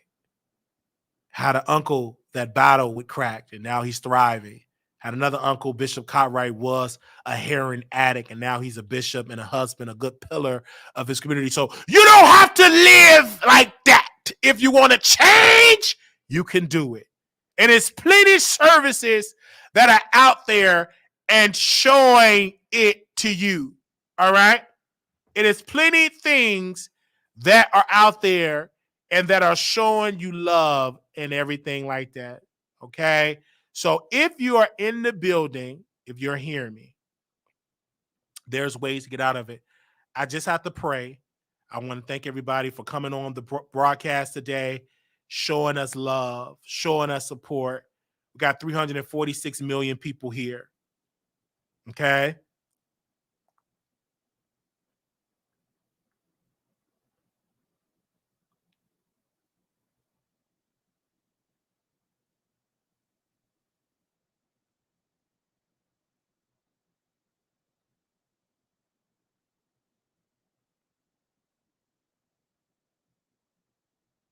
Okay.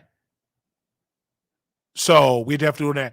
I don't know if he's going to address it. If he address it, my producer send it to me. We have to do a breaking news broadcast, and he's going to try to put this out on me. This ain't out on me because I'm not the first person to break this story.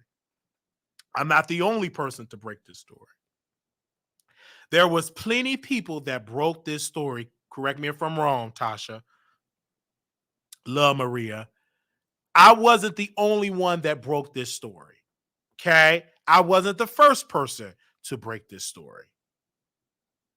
All right. Neither will I be the last person to break this story. Okay. We got 346 million people that are watching. I want to say it again. We wasn't the first person. Part of me can contest to this. Your next ex can contest to this. All right. And I understand they're going to say, well, they're going to get a lawsuit. Shoot, when you have to sue it, the whole entire internet, they said this. And he must address it. Okay? So but this is the thing I need from y'all. Let me take his picture down for 1 second. I am praying for my brother, honestly. I'm saying this from the heart that we need your support by liking the video. Okay? If you're on your phones, click the like button. If you're on your TV, click the like button. It is free to click the like button. All right? That don't cost you a dime. If you want more hard-hitting content, hit the like button. We'll be back live tomorrow. Tomorrow is, let me make sure I got the dates right.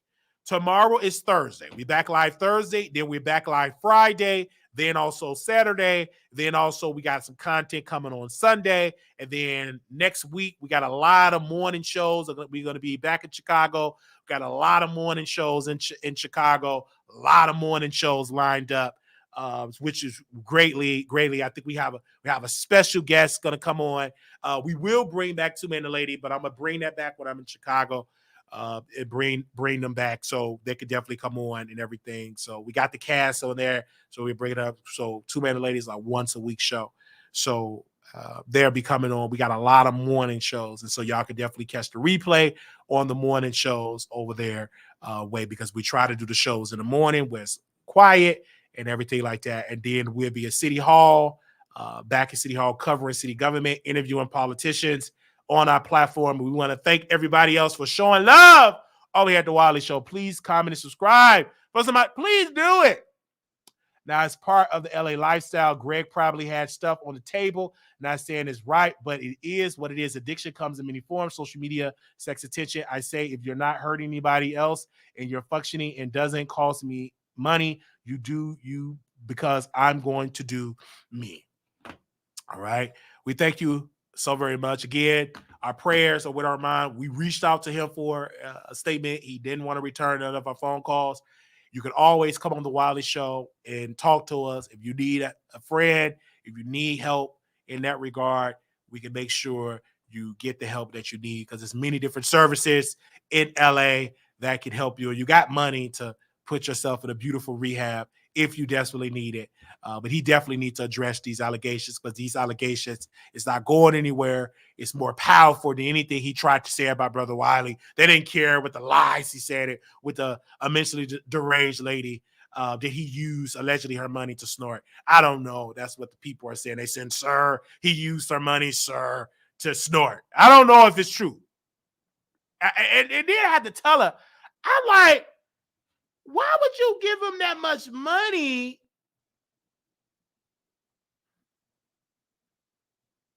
Hold on.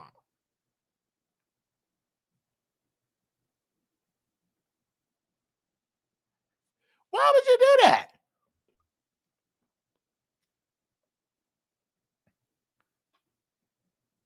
Okay? And I have a friend, I love him dearly, but he's on cocaine. He showed me his baggie on Facebook. I said, why are you doing it? You already skinny.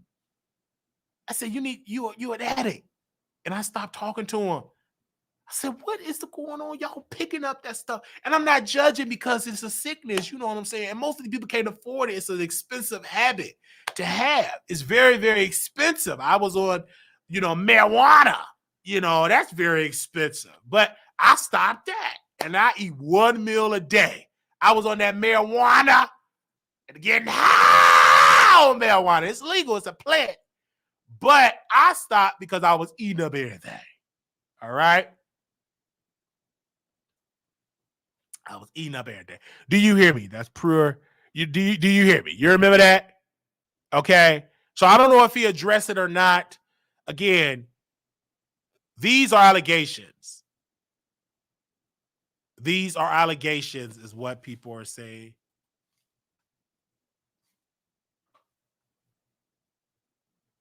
Hello?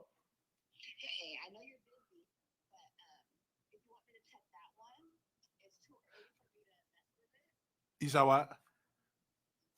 Oh, okay.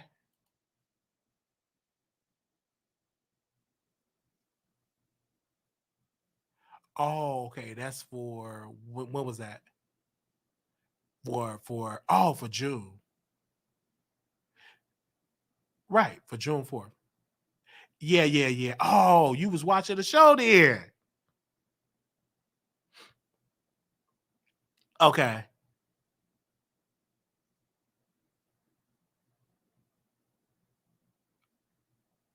Okay. Oh, that's perfect. Thank you. Because I think it's a night one. Yeah. Yeah, it is. Thank you. Thank you so much for that. Because I was gonna call you not today, but tomorrow. Okay. I got you. All right, I got you. Thank you. Love you. Okay. Okay.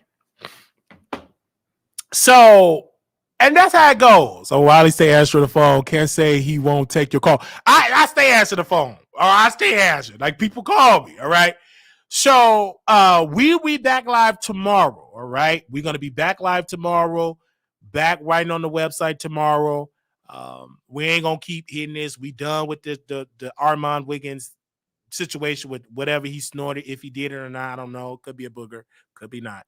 But we are definitely going to talk about some more subjects tomorrow. Shout out to Muhammad for coming on our show.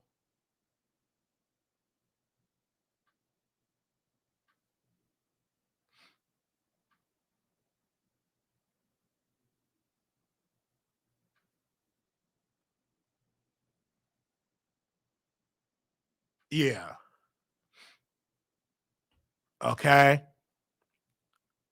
Wow, I got that Uber ready. Right, Paul? Oh, man. They said I heard Paul got the no, Paul, don't do it. They said Wiley got that Uber ready to say no, I don't send any Ubers or anything to people. Absolutely not. We've been on here for 2 hours, y'all. Thank y'all so very much. I know it's late. It's 11 o'clock where y'all at, 10 o'clock. Members, we did a short members only live. Y'all can go catch the replay. We'll be back. We're doing a members only live. We got y'all next week. Yes, I enjoyed Brother Muhammad. How can we continue to follow him? Yes. So if you're in Chicago, they're having a march, you guys. And I'm going to get his social media information. But you can Google his organization called Ex-Cons for Community and Social Change, the ECCSC. Enough is enough. We deserve better. June 4th, 2023. From 12 to 3 p.m. Roosevelt in Michigan is the march demonstration. Raise your voice against the $51 million allocated to migrant centers, while $0 is allocated to the communities that suffer. Black Chicagoans face an unprecedented crisis, which requires an unprecedented investment into your community instead of into asylum-seeking shelters. How long must the Black community wait for resources? And that is from Tyrone Muhammad, the executive, the ECCSC executive director. He was on our show.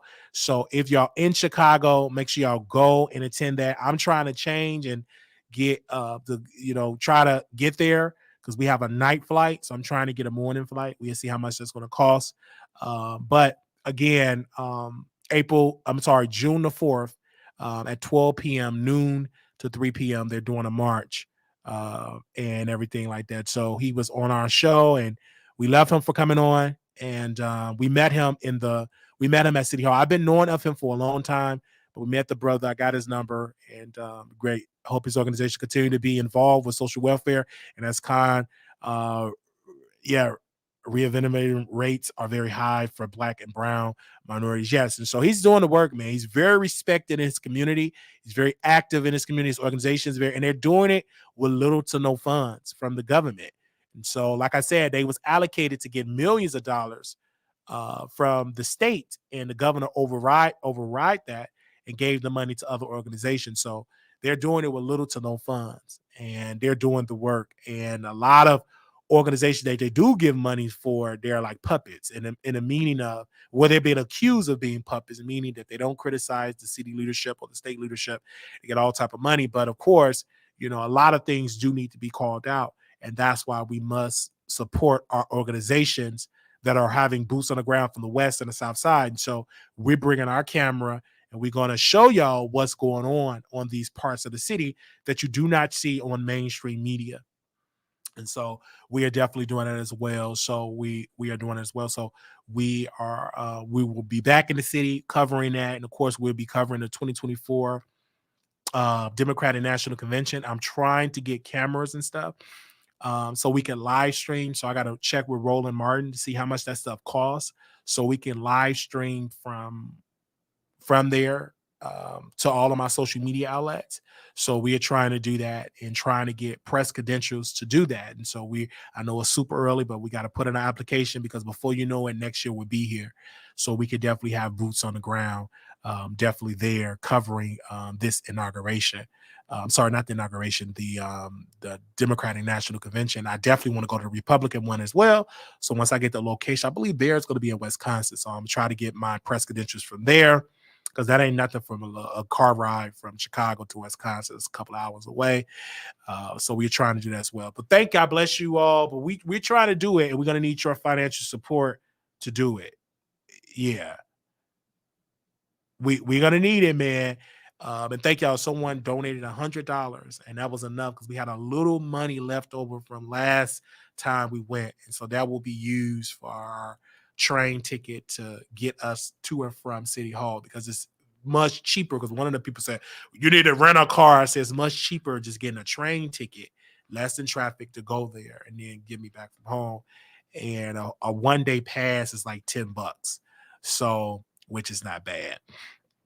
So someone donated 100, so that's gonna be I'm gonna make that 100 stretch to get us to and from City Hall or downtown, or to the South Side, and all of those type of things. So we will keep y'all updated on all of that immediately when we do our shows, and I want y'all to participate in every single episode. Thank you all so very much. Akbar feet, we can talk about that in the next thing, in the next video. We gotta keep some content for tomorrow, because I kind of talked about everything today, so we gonna need some content for tomorrow. Okay, we definitely gonna need some content for tomorrow. But I did see her feet.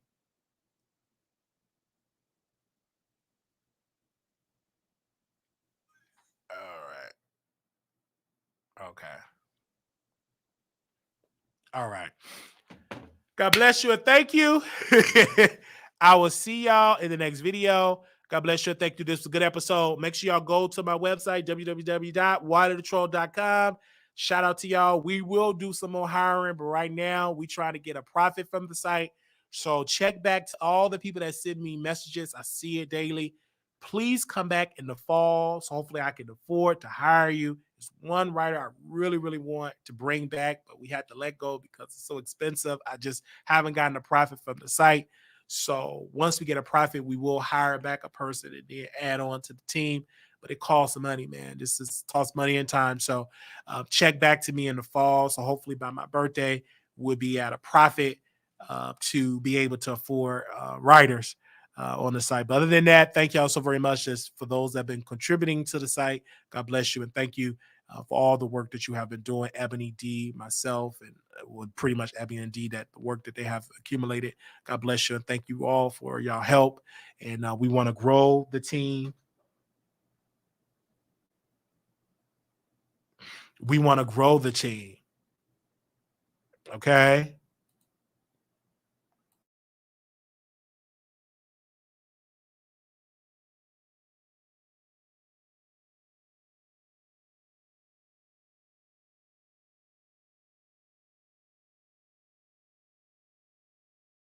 Hold on. I don't know about that. Yeah. Give me a second. Somebody else is on here.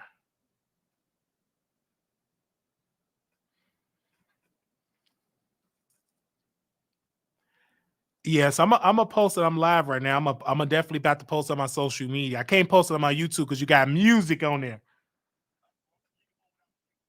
Okay, because if you send me the one without the music, I can post it on my YouTube. Okay. Okay. That's the Andre you have it. Okay. He's staying with you. He's staying with you. Are y'all staying together? Oh, in your house or the Airbnb? You want me to come there too? How we gonna do? How we gotta do the podcast? Oh, okay, yeah. We definitely need to do the I'm gonna get with him on how he feel about giving out a location. Oh, okay. If he down with that, if not, you can always do it virtual because you know he's all. Right. Either we can come to you.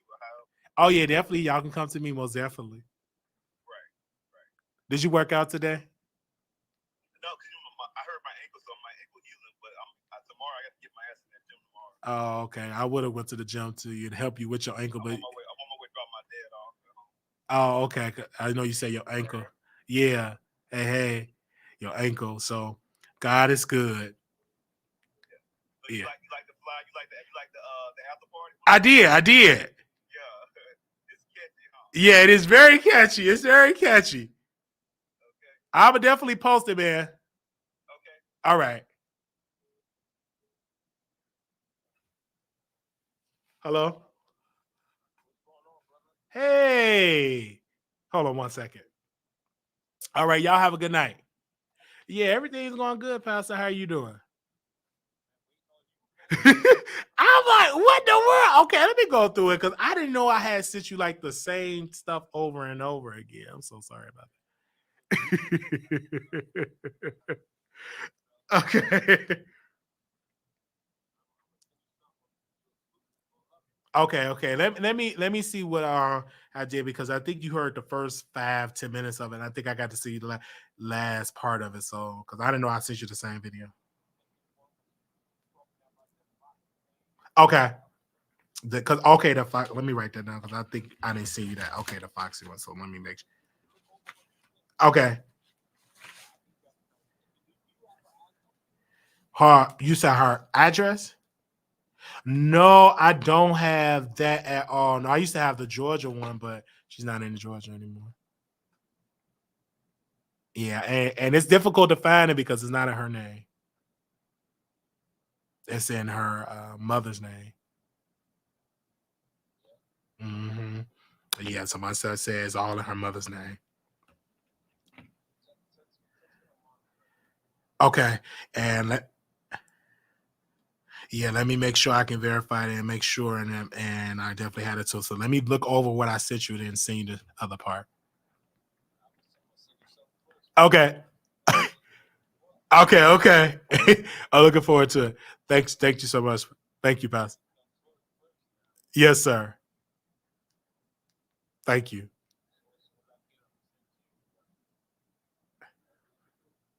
All right. Okay. Okay. All right. Bye-bye. Okay. Chad, it's about to be lit. Okay. I'll see y'all in a few tomorrow. Let me go be messy.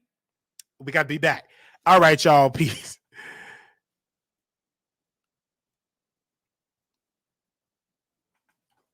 I put everything in my mother's name because I'm rich. Let me go. All right, little black boy, you beautiful. Little black girl, you're enough. When times get hard, always remember, put God first.